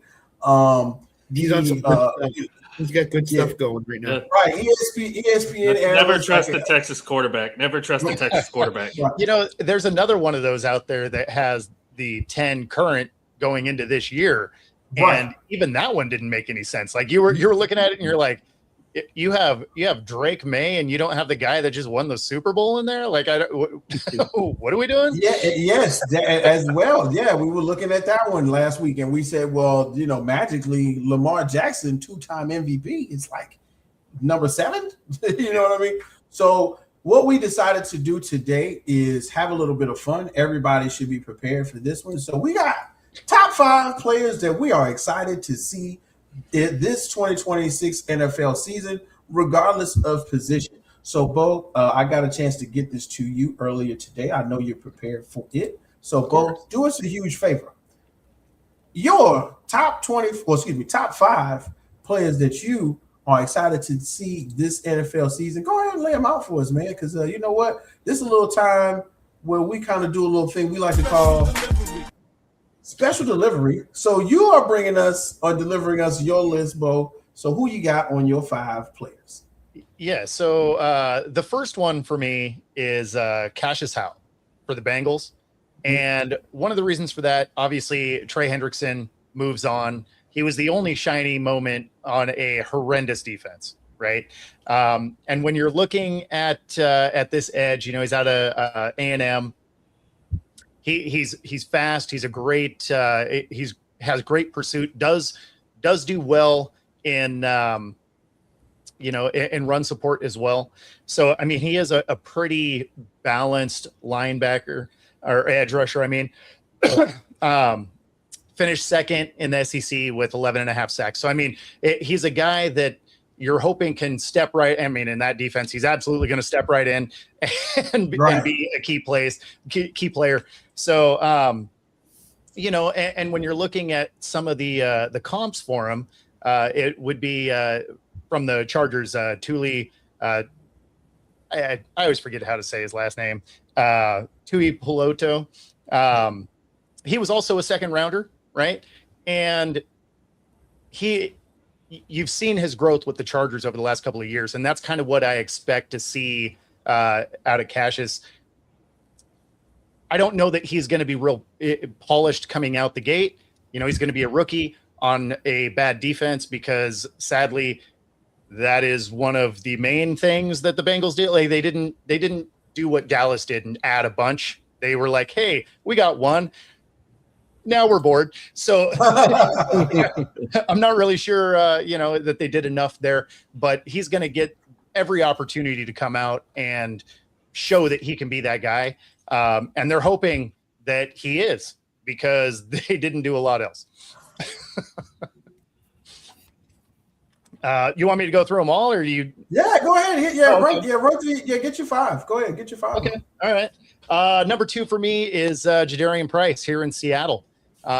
Big one for that is first round pick, right? Last pick in the first round.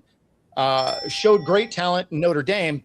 The cautionary tale, if you are a Seahawk fan, is the fact that he didn't have the starting job on his own team. in college. Yeah, and so that raises some concern. He is more of that downhill plant and go kind of guy, right? So he does have that initial step speed. He does have pretty solid hands. The big question also becomes, can he fill the role of a Super Bowl MVP that just left the team to go to KC, right? So he has some big shoes to fill, and he is not only coming from a tandem back situation and coming into one, but he's going to be the sole back to start because Charbonnet is going to miss the first part of the season coming back from his injury. So he's going to have to come in and be that dude. So I want to see in camp that he is levels above the other guys that are there, because as a first round talent, you want to make sure that he only didn't start because he had a generational guy in front of him, not because he has to be part of a tandem back. So that's my number 2. Number 3 would be Sonny Styles, linebacker from Ohio State. This is one where Washington became very old very quick, right? And they're in a division that has gotten significantly better this particular draft, right? Like you looked at New York getting better, you looked at Dallas getting better, and so Washington needed to do something to bring some youth to this team. And you have Bobby Wagner leaving, Sonny Styles, great talent. Obviously you saw that all throughout this, all throughout the year. Is it going to be enough to help Washington move forward? Now, again, he's fast. He can jump. He's everything that you want. And there's a reason that, he's one of the top linebackers in this draft. But is that enough to keep Washington in a race where everyone else in the division got better? Also, when his comps keep coming back as like Fred Warner, those are some high expectations. Oh, yeah.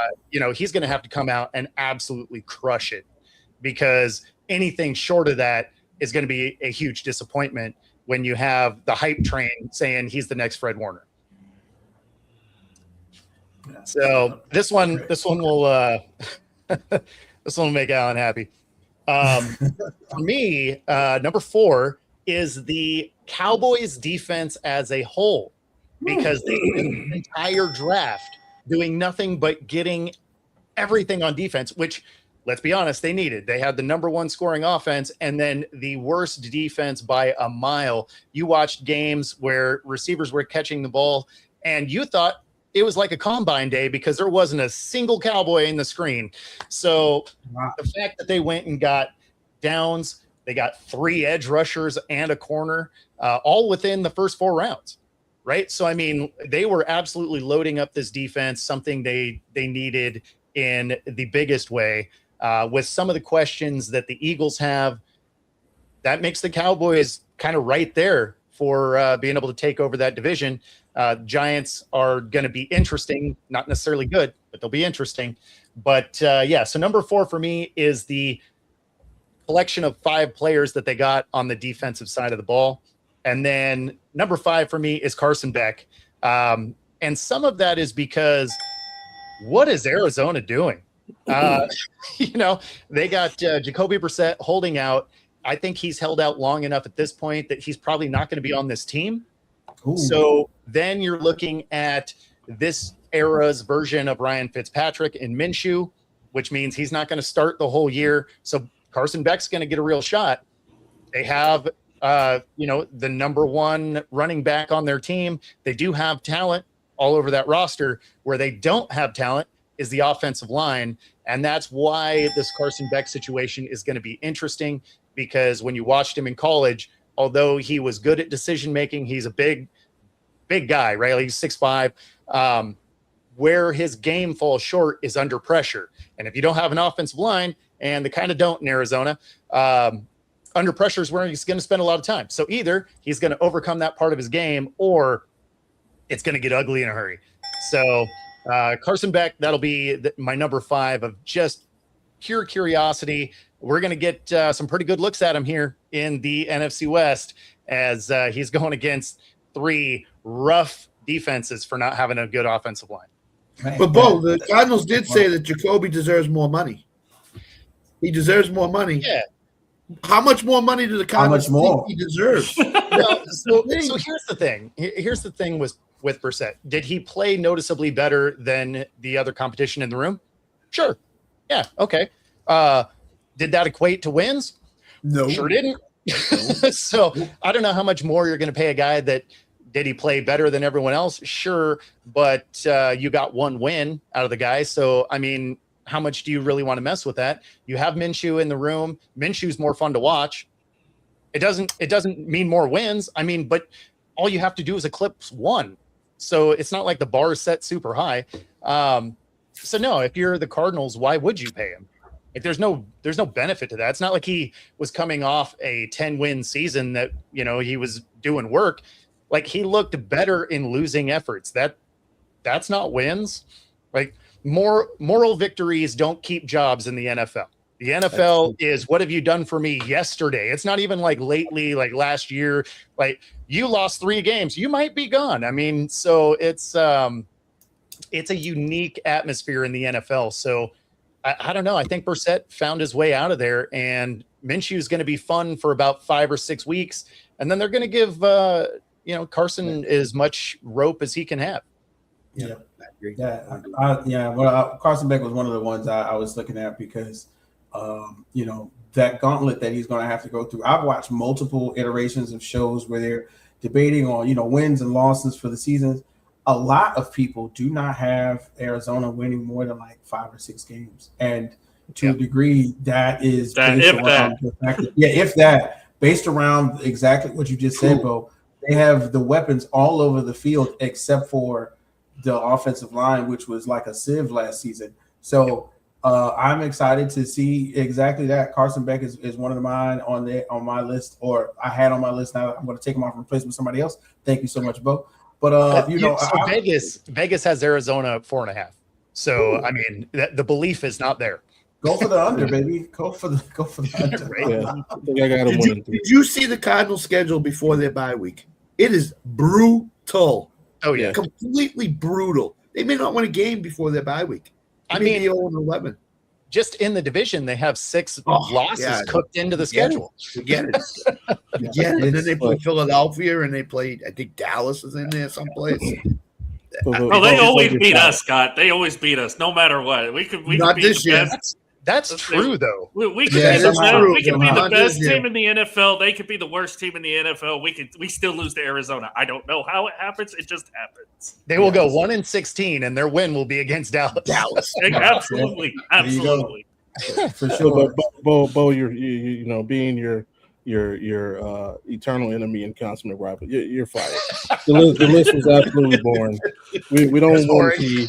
We don't want to see any of those players. Let's get the real top 5. I wanted to put your receiver in there, but since you don't have anyone throwing him the ball, he's probably not going to get that many yards. That's absolutely fair. Shots fired. That's absolutely fair. And your team is the defending champion, so I can't say much. So I'll just crap on your baseball team, who we smacked the crap out of. I mean, that's easy to do. But there's a reason I had the hashtag from hope to nope to describe my Mariners.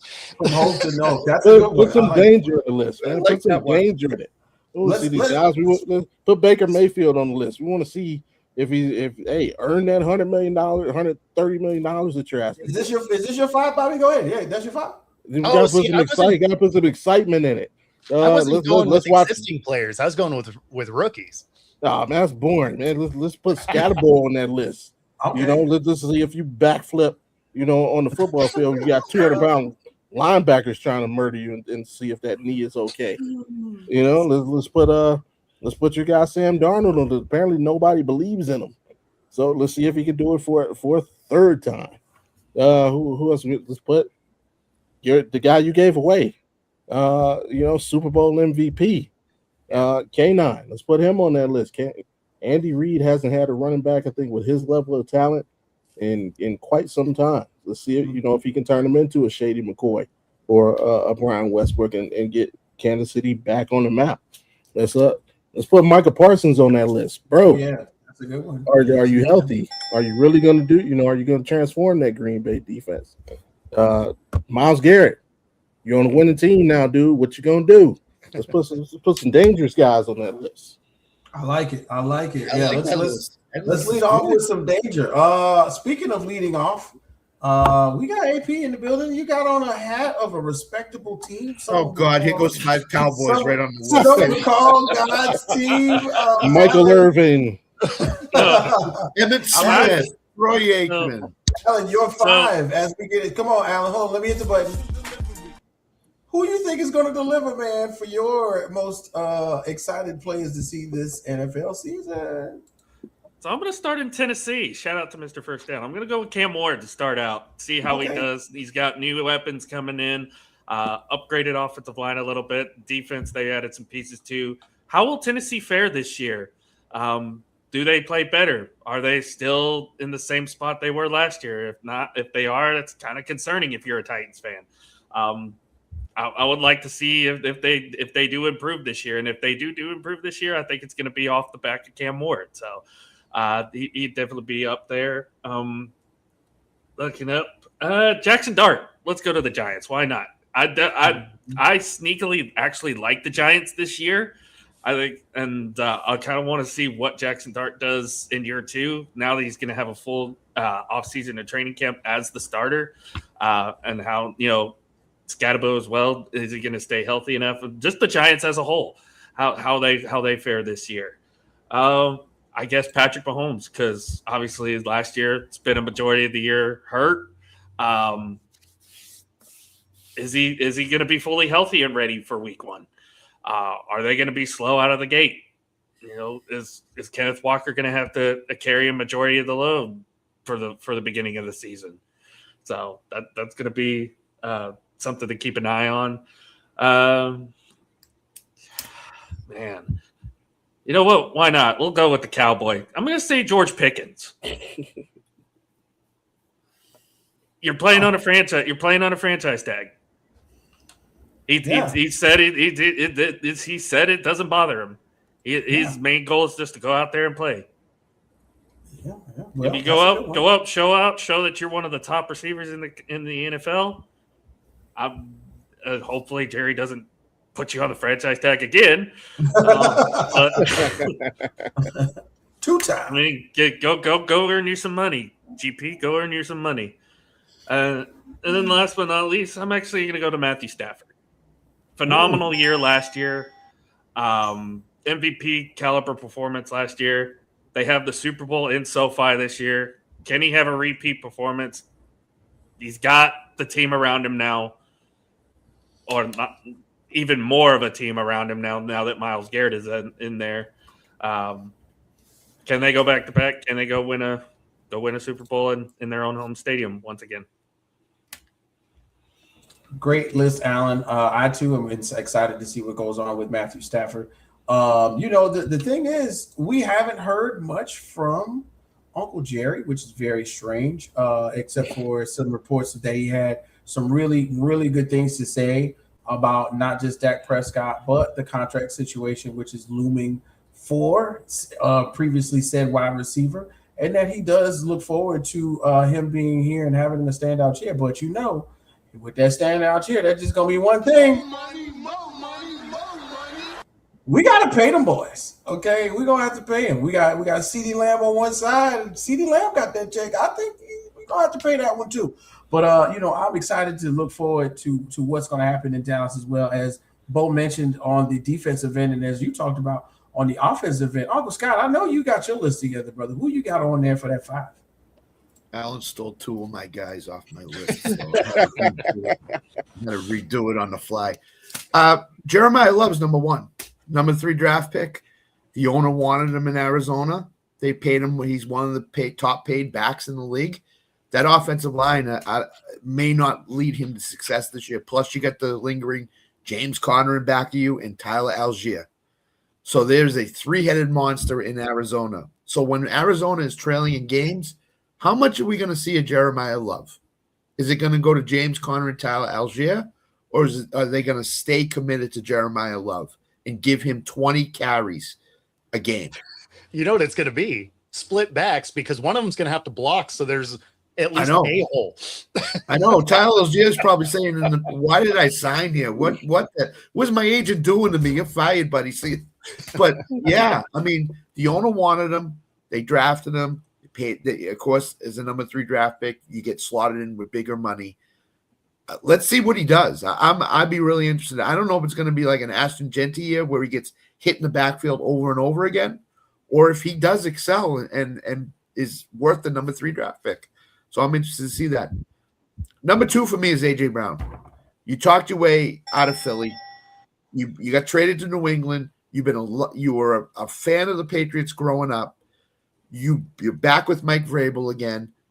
He's the number 1 alpha receiver on that team.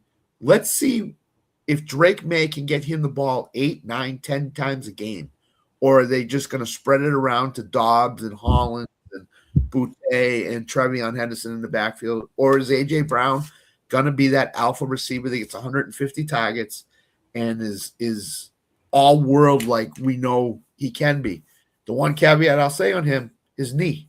How bad is his knee? How good is his knee? We'll find out probably pretty early in the season if he's healthy. So that's my second guy to watch. My number 3 is in Bo's neck of the woods. JSN, new offensive coordinator. He's the alpha. They opened with the Patriots. Christian Gonzalez did a fantastic job on him in the Super Bowl. Is JSN going to be lined up all over the formation? Are they going to move him around so maybe he's off of Gonzalez or the top cornerbacks? Because when you look at Seattle's receiving core and back of them, it's not great. Rashid Shaheed will be good, but after that, I think it's Jake Bobo still there, Bo, if I'm not mistaken. Yeah, he's still here. I mean, you're kind of forgetting Cooper Kupp. Kupp, yeah. Is he going to have a renaissance a little bit and help JSN take the pressure off of him? New offensive coordinator. That's the big thing for me. What are they going to do with him as the OC? That is a real question. I mean, Kupp is great against your second corner. Yep. Yeah, it's just like Devonta Smith when A.J. Brown came in the camp. He became really good. My 4th guy is Fernando Mendoza. When is he going to play? How much is he going to play? Can he grasp the offense, or is this Kirk Cousins' job for the entire year? We don't know. I'm interested to see what Mendoza is like in the pro level. I think it's not going to be as bad as J.J. McCarthy, and it's not going to be as good as the top quarterback. It's going to be somewhere in the middle. When does he start? When do the Raiders say, you know what, our season's gone, Kirk, you're out, Fernando, you're in? So that's my interest with Fernando Mendoza at number 4. Number 5, Alan, say it with me, David Montgomery. You got traded to Houston. You're the number 1 back in Houston. What have we known the last 2 years? That Houston offensive line has not been good. The last time we saw C.J. Stroud in the field was a playoff game against the Patriots. He looked inept to be nice to him. David Montgomery going to carry the mail for the Texans and be that guy that can score 12 touchdowns and rush for 11 or 1,200 yards. We saw what Joe Mixon did the first year he came into Houston. Can Montgomery come close to that? And if he can, Houston's going to be that much more dangerous. But if he can't, you have to rely on C.J. Stroud to carry the mail. I don't know if he can do it. So I'm interested in what David Montgomery does and how they utilize him also out of the backfield in the passing game. He's shown he can catch the ball at glimpses. Can he do that again in Houston? I say yes, but we'll see. So those are my 5. I like it, man. You really got me on that last one, because somewhere we like C.J. Stroud. I think we want to see him do well. We love the storyline. We love all that stuff where he's like, yeah, my dad was in prison. I told him I'd never go, blah, blah, blah. But he's got to play better. This is one of those years where he's got to play better. And just like, he was given the keys to the franchise, and we're looking for that, that move, that thing that he does to take him over the hump. I've got somebody on my list, which he's going to have to show that he's getting over the hump as well. So let me go ahead and get my 5 in. So, guys, you know how it goes with me. I gotta get a little. I'm going a little bit everywhere with this one. So first of all, number one, the season, the off season started with us talking about this person, and we had to bring Bo in because this was such a monumental move. So number one for me is going to be Jared Verse. So of course, last season playing for the Rams, outstanding season, almost made it to the Super Bowl, 7.5 sacks, 3 forced fumbles, 1 pass defended. He's going to Bobby's hometown, Cleveland Browns, and he's replacing arguably the best defensive player to ever play the game. I don't know what type, when they say like you got big shoes to fill, just put your foot inside of a Shaquille O'Neal shoe and try and run full speed. It's very hard to do, but you have to. I think he has to make his own. He has to make a name for himself there, and everybody stop saying, well, he's replacing Myles Garrett, because for the first 3 weeks they're going to say, well, he's over there replacing Myles Garrett. That's all they're going to say. So his productivity, his leadership in the locker room, his the way he carries himself, he did really well in LA. And technically the Browns basically got 2 first-round picks, one in Jared Verse and one in the future from LA. So it's going to pay off for them if he produces. He doesn't have to go out there and get 12, 13, 14 sacks. He doesn't have to do that. But if you bring that 7.5, 8.5, yeah, you say he does. If he goes out there, he's gonna. Yeah, exactly. He's going to still get those numbers. 7.5 was good. I think I see him doing better. So I'm excited to see that from Jared Verse in the Cleveland Browns uniform. This one for me is an anomaly, but I don't know how to describe it, but I'm an optimist, right? So this one for me is a good one. So Kyler Murray, ladies and gentlemen, y'all know what it is. The new Madden is going to come out. The new Call of Duty's come out. GTA 6 will be here in no time. He's going to be distracted, but will he let those distractions hinder him from being a great leader and a great quarterback this season for the Minnesota Vikings? So Kyler Murray, of course, played 5 games last season. He started off 5 before he missed the remainder of the season.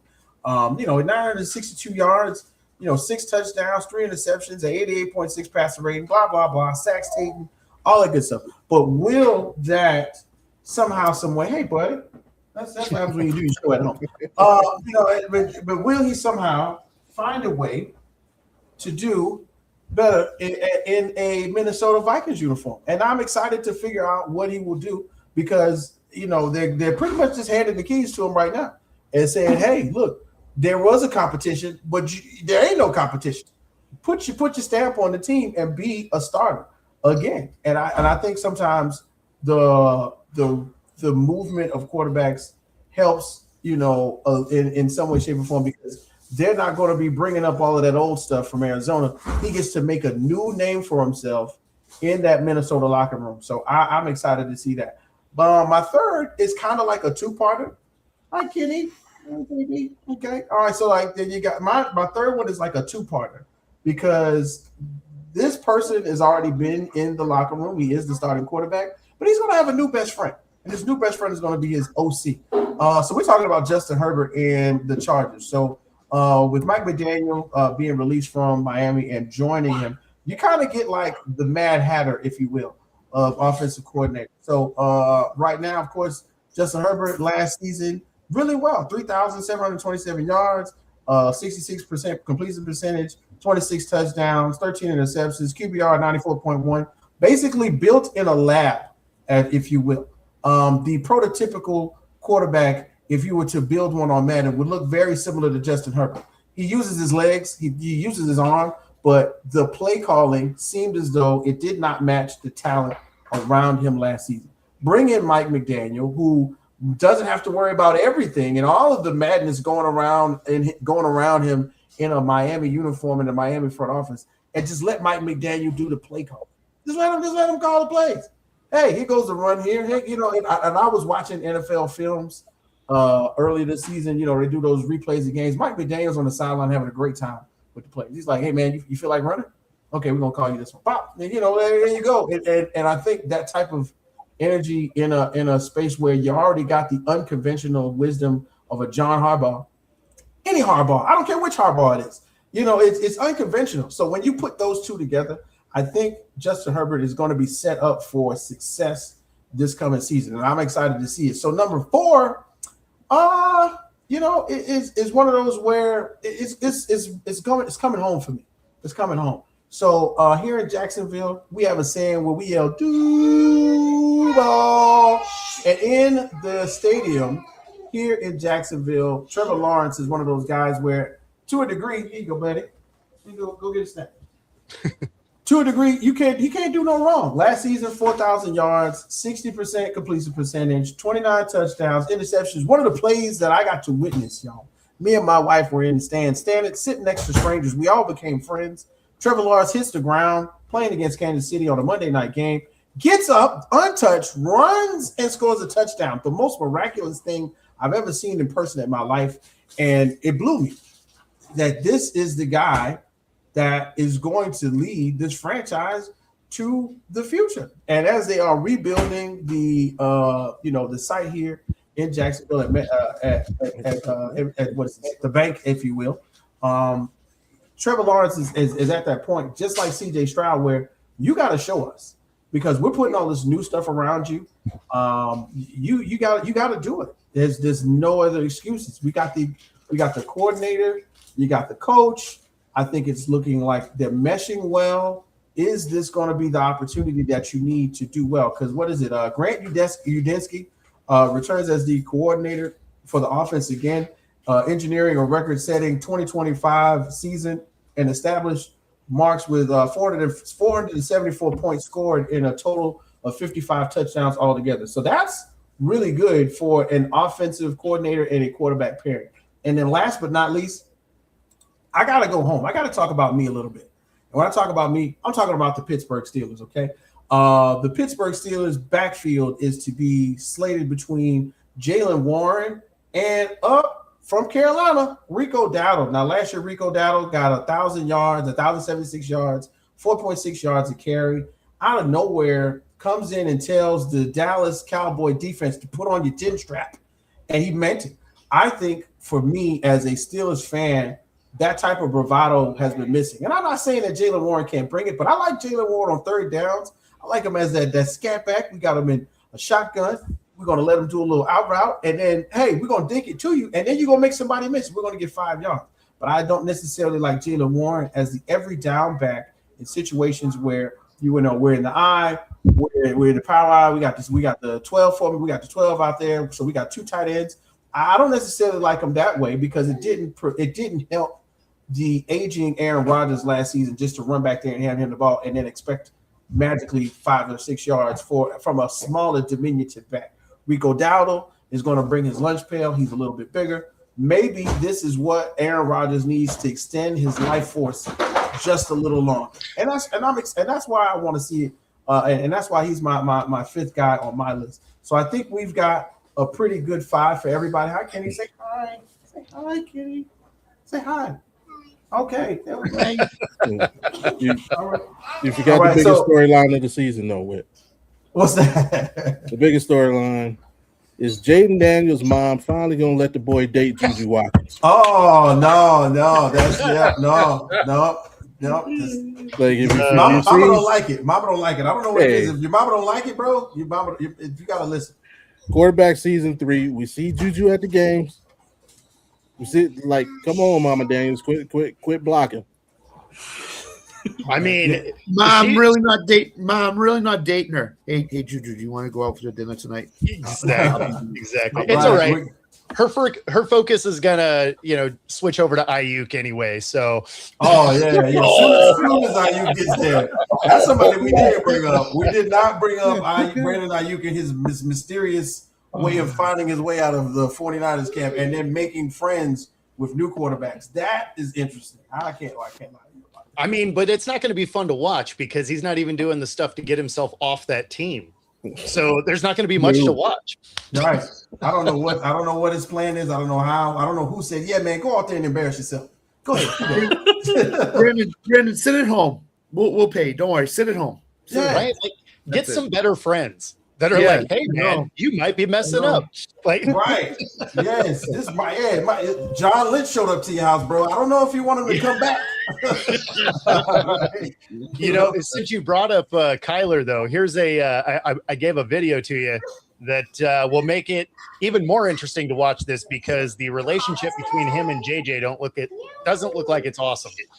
They sit on opposite sides of the room in quarterback meetings, I think, don't they? They don't even talk. The idea is when they did it earlier at the OTAs and they asked JJ what was going on, he had a really glowing comment. He was like, matter of fact, it was the other way around. Kyler Murray was like, "Yep, we're friends, we're sitting, we're talking, whatever." JJ was like, "Yeah, we're in the room. We're in competition. We're friends. We're not friends." So that is that sound bite right there. Here's the real problem. JJ said he doesn't want to play GTA 6. And Kyler said, well, then forget you then. You're done. I'm done with you. Part of the clan. Hey, we've been waiting for that for 15 years. He's lying.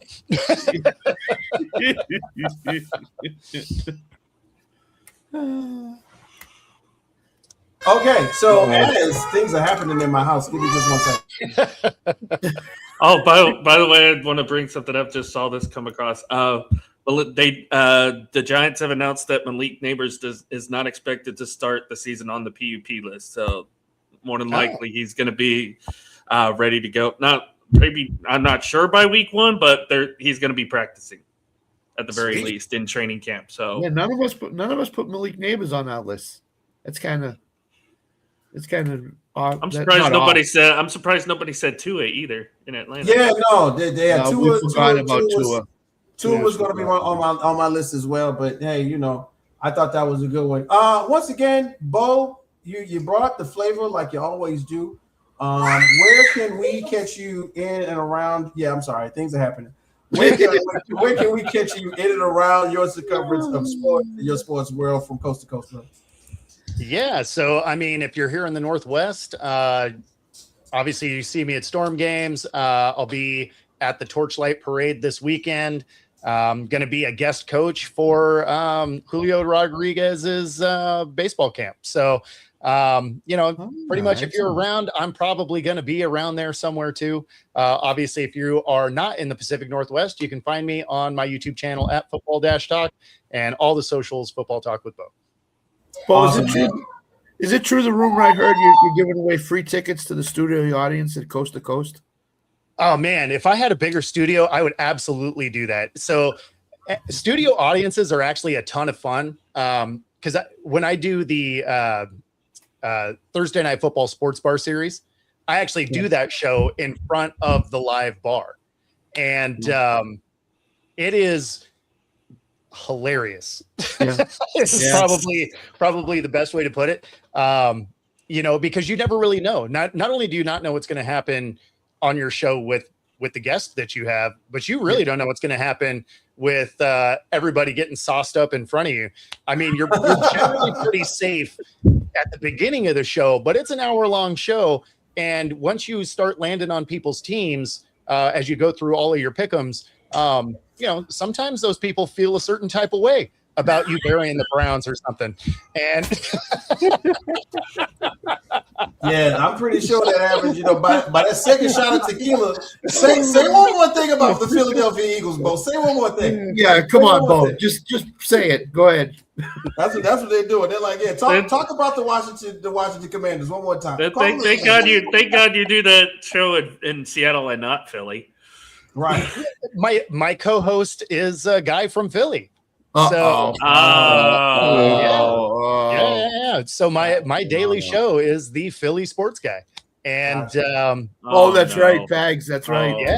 So Pags is my co-host. Funny enough, Monday will be our 600th episode. That's cool. Congratulations. Congratulations for that one for sure. Awesome. Bo, of course, thank you once again for joining us here on the show. Is there anything else you wanted to say before you get up out of here? No, just appreciate you guys having me on. It's always fun hanging out with you guys.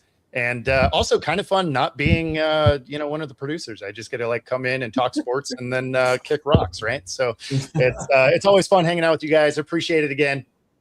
Have a great rest of your show.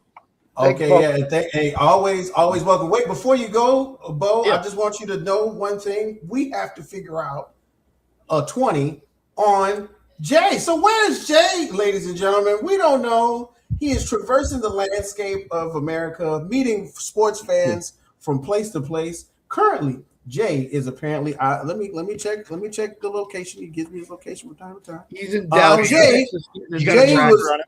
Jay was leaving Louisville. He is currently on I-65, headed to Minneapolis.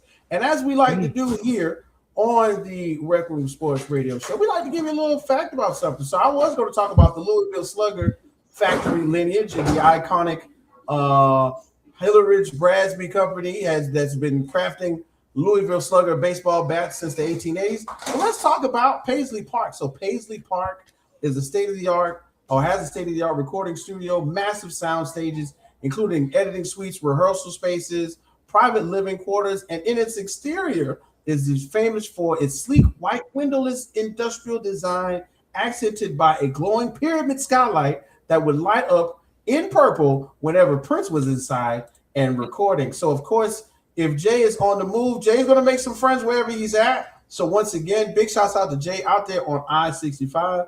If you see him on the road, if you're another truck driver, go ahead, man. Honk your horn, toot toot for my dog Jay. Uncle Bo, welcome once again. Thanks for stopping by. We look forward to seeing you later on in this season. All right, brother? You know what? Take it easy, gentlemen. Thank you so much. Man, what a show. Don't forget, ladies and gentlemen, our newest sponsor this week is having a super sale. That's right. It's going down as the detergent man. That's right. The detergent plug will be opening his warehouse. Please come and join us as you can get a 5-gallon bucket for $25 all day, every day, July 25th and 26th. The grand opening will be happening out there on 6058 Kerner Boulevard. And what you can do right about now is give them a call. If you mention that you have been viewing the RecRomSports Radio Show, we'll see if he'll throw in maybe some scent beads or anything else, one of these other side products that he has, because as you can see, you can get your hustle on if you got $800 and sell a pallet of detergent on your own. I don't know anywhere else where you can get these deals, ladies and gentlemen. You got Sam's Club, you got BJ's, you got Costco, but ain't nothing like shopping with the detergent man, okay? Big shouts out also to our good friends at Unique Trends and Styles who have been holding this down from the beginning. I can't wait to go back and get a haircut. It's about that time. So what's up to everybody at Unique Trends and Styles as well. Gentlemen, we've come to the end of the show. Normally we're about done, but let's go ahead and get one of these last couple conversations in. We were going to speak on some NFL news and some Jumbo Shrimp news. So go ahead, Uncle Scott, with that Jumbo Shrimp update for us, please, sir. Unfortunately, the Jumbo Shrimp went down to defeat today, 15-1 against Worcester. Jesus. So, yeah. Come on, 9 straight losses for the Jumbo Shrimp. Man, we tough loss. Yeah. So, yeah, we gotta reach out to Ethan to make sure Ethan's okay. It might not be going well right now. Yeah, FOTG, friend of the gang, Ethan Ive is always producing the Jumbo Shrimp shows right about now. Big shouts out to our producer over at ESPN 690, Brian Milton. Brian, what it do? I appreciate you. Alan, you said you got some ESPN news you wanted to run through? Yeah, I kind of went over it earlier, but just to reiterate it, Malik Neighbors is not expected to be put on the PUP list at the start of the season. So it looks like he's going to get to go through some training camp practices and what have you, maybe even make it back for week 1 for the start of the season for the Giants. So that's kind of huge. That's kind of big for them because they weren't sure how long Malik Neighbors was going to be out for. And now it looks like they might have it back week 1. That's cool. Neighbors. I only believe Malik Neighbors is back if he does some backflips beforehand. Then oh man, Malik Neighbors and Bo Scatterboo doing backflips. I don't know. Somebody's leg is stronger than the other. I don't know whose. Earlier today, gentlemen, we kind of glossed over one of the subject matters. We want to spend a little quick short period about it. The Summer League Championship happened. Who were the standouts from the Summer League? And gentlemen, we know that the Summer League is one of the places where we get to see some of the most exciting basketball because the players just got drafted. They're young, they're fresh. They've been practicing their moves in gyms solo for months, waiting for the opportunity to put it on the court for, not just their team, but others. And there are teams that, with undrafted players who are looking to fill G League rosters. There are international scouts there looking to fill international rosters as well. I think this was a pretty good showing for the summer league, and of course the championship game was slated with the Memphis Grizzlies and the Golden State Warriors, who came out victorious and won their second summer league championship. But did it mean anything? Does winning the summer league championship mean anything? Bobby G, you had some words about that when we had our meeting. What are your thoughts on the summer league, and what did you really like to see besides the championship game? No, it doesn't mean anything. I mean, my Cleveland Cavaliers won the championship like 2-3 years ago. You just want to see guys develop. Shout out to my own guy, though, Malik Thomas, second round pick, actually made all first team summer league. So averaged 28 points a game. So it serves a little bit of purpose in that aspect. But are we going to remember 2 weeks from now who won the summer league championship? No. We'll remember that AJ DeBanza put on the show. We'll remember that Caleb Wilson put on the show. And, that's what you want to see. Top guys showing out and showing that they can hang at the next level. Yeah. Uncle Scott, your thoughts on the Summer League championship and the players? To Bobby's point, the top 4 draft picks in the NBA really showed out, really did a fantastic job when they played. And then I'd add on Yaxel Lendenberg for the Warriors. He really played really well. So I think this draft class that everybody was hyping up, the top 4 picks or so, are going to be 4 picks that are going to do well in the NBA. Maybe not the rookie season, but as we get on in their careers, I think these guys could have phenomenal NBA careers. Not saying top 20 NBA careers. I'm just saying really good NBA careers. So, and that's great to see for the NBA that these young players are going to come in and are going to play well. And I don't think it's too big for them. I don't think this is too big for them. I think they'll be fine. So, shout out to them. Hopefully the Wizards don't screw up DeBanza too much, because if they do, it's going to be talent that just gets wasted. So I'm hoping that DeBanza just comes in and does what he did in the Summer League, and Washington treats him the way they should and develops him. So, yeah, Alan, your thoughts, Summer League? I mean, I kind of agree with Bobby in the cases. It's like not many people are going to remember the Summer League at all. We won't be talking about it here in a couple of weeks.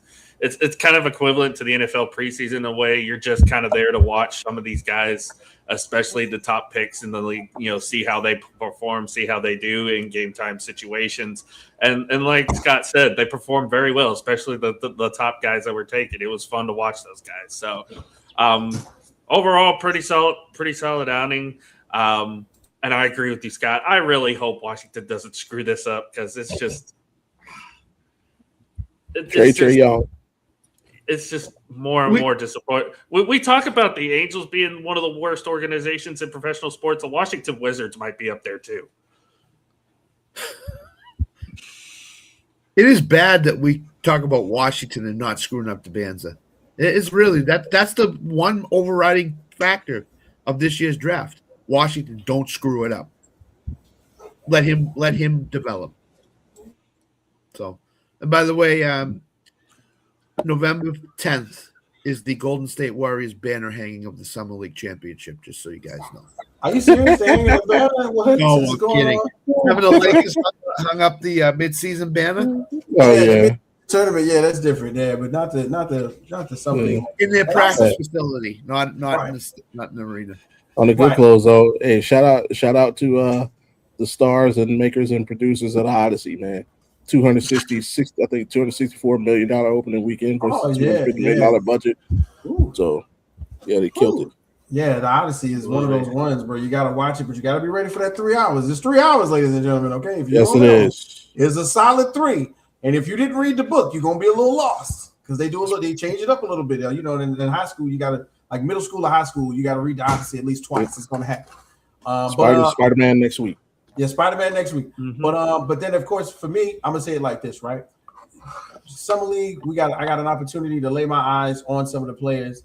AJ DeBanza and Darren Peterson. Darren Peterson had beat AJ DeBanza multiple times throughout their tenure as high schoolers. one time in college. And, Darren Peterson somewhat has been, touted as possibly playing possum in college. Big shouts out to our guy, Tanner Dawson, who believed in Darren Peterson the entire time. But, for what it's worth. Shout out to the cat. Yeah, the cat makes appearance. Yes, the cat's gonna make a guest appearance every time. But the whole point is Darren Peterson is looking like the thing that we thought. I had a conversation when we were putting the show together, and people were comparing him and his athleticism to what was seen from Vince Carter in high school. Nobody can compare to Vince Carter in high school. Those tapes are ridiculous. But that was what they were saying about him. And then he went to Kansas and had a lackluster showing, but it might have been based around what his team demanded of him. They might not have wanted him to fully exert himself and risk injury because, hey, we want you to be in the NBA for a long time. And if he comes out and does what I think he's possibly capable of doing in a Utah uniform with the team that they have surrounding him currently, the sky's the limit for that young man. And then another one low key that I'm definitely interested in as we move forward. And it's one of those names that I think it was a little slept on. Keaton Wagler out there in the Clippers uniform. Young, I don't know what it is about these young curly-haired basketball players these days, but he got that baby face, but he's playing as if he is going to be somebody one day. Peterson was a genius, robbed Kansas, and will make more than AJ ended. Yeah, it's happening. Yeah, you're gonna make more than AJ. If he goes out there in Utah, Danny Ainge ain't gonna let him slip away. We know that. Danny Ainge ain't gonna let that happen. But Keaton Wagler in the Clippers uniform, I'm liking it. He's lanky, tall, very much the baby face. Shout out to the cat who just so happens to want to make a guest appearance.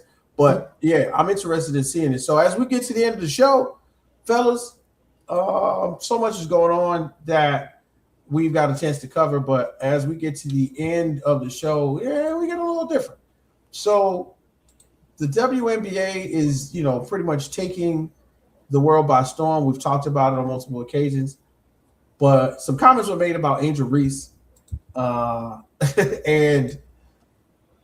I don't know. I really don't know. Calling her an endangered species. I don't know if you meant that because they're protecting her.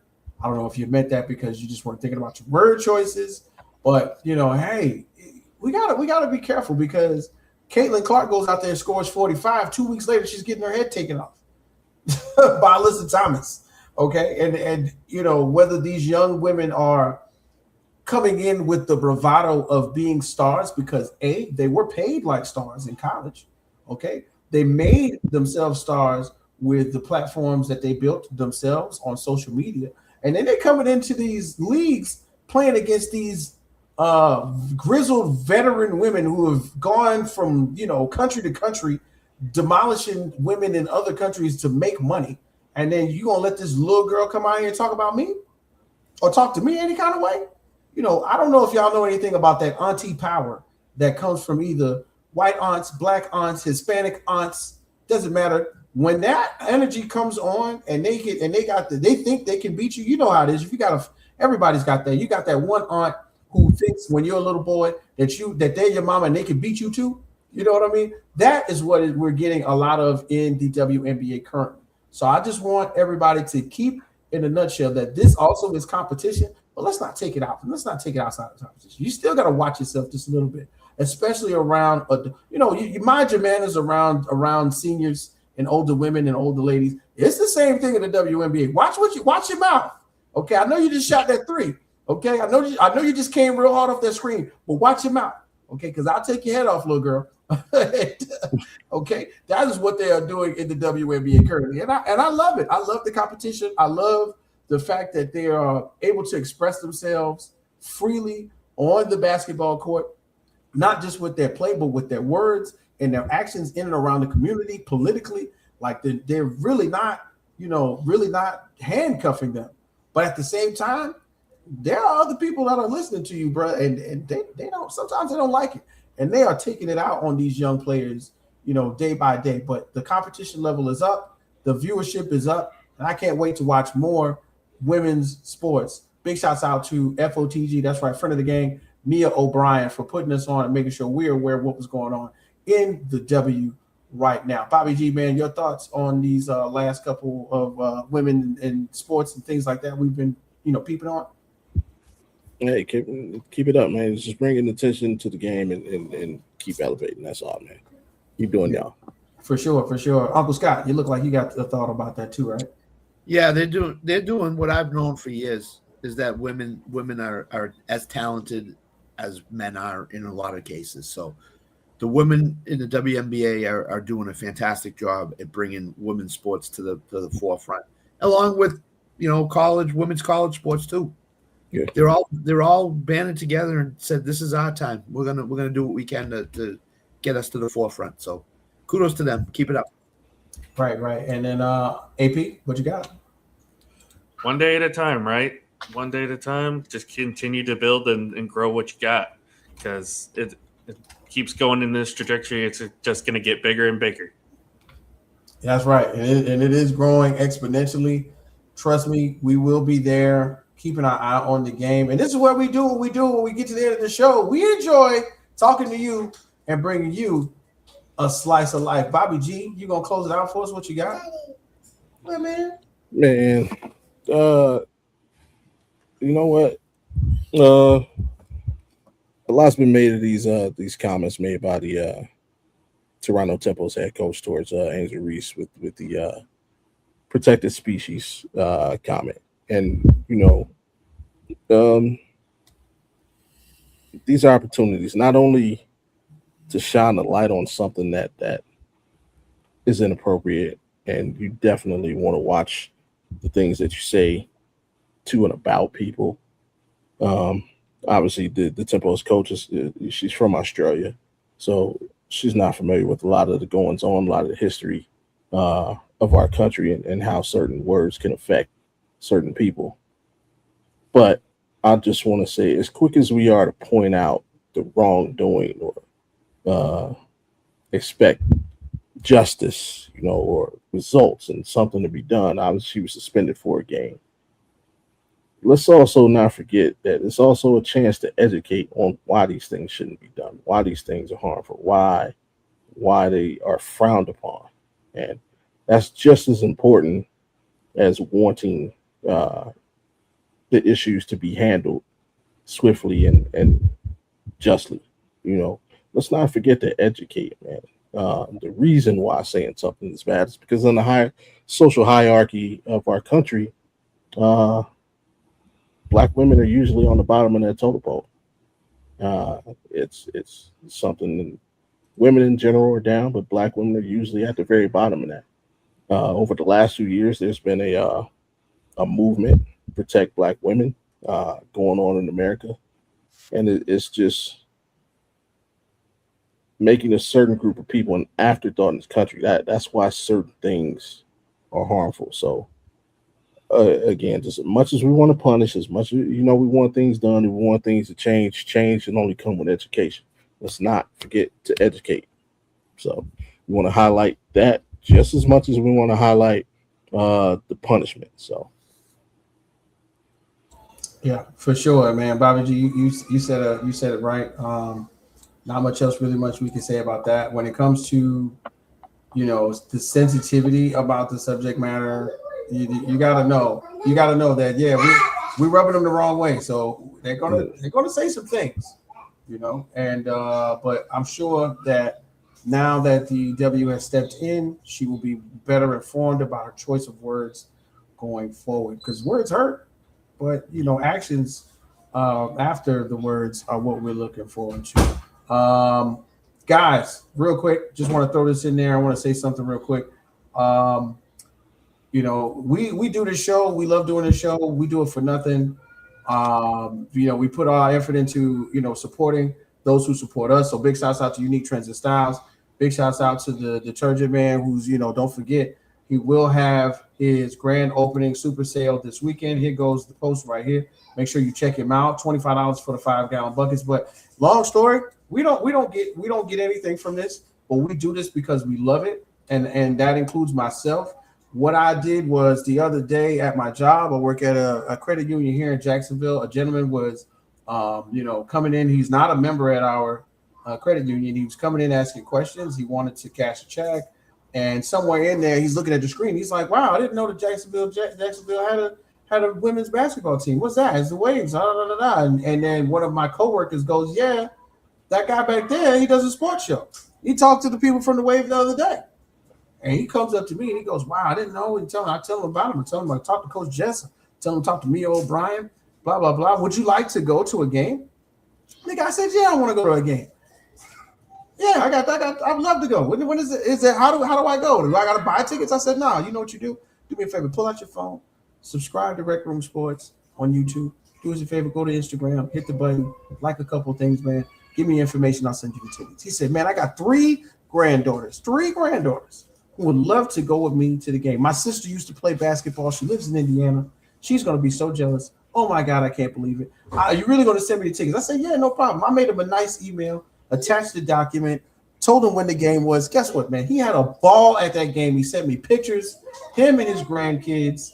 Nice. Enjoy the midday 12 o'clock game today for the Jacksonville Waves. And that's what I really do it for. I do it to connect the people. Let's connect the dots. Because sports is the great equalizer where we are all the same. We are all friends. We are all teammates, just like we are here in the RecRoomSports radio show. So, Mr. Welsh, once again, thank you for enjoying yourself at the Jacksonville Waves game. And, we appreciate the fact that you took those tickets and have fun with some young women who may be inspired to play basketball themselves one day. Who knows? Absolutely. And that's why we do the show. So, in the end, we don't do it for the money, folks.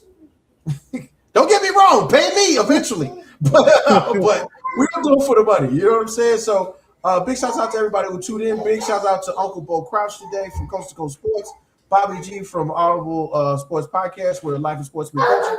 Also, Game Time 216, where I got Big Mike from the Man Cave, Uncle Scott from all of our shows, and AP Al Morales from all of the shows here on the RecRoomSports. We love you. We appreciate you. Like, share, subscribe. We out the door because these kids is hungry. I gotta go feed them, y'all. Peace.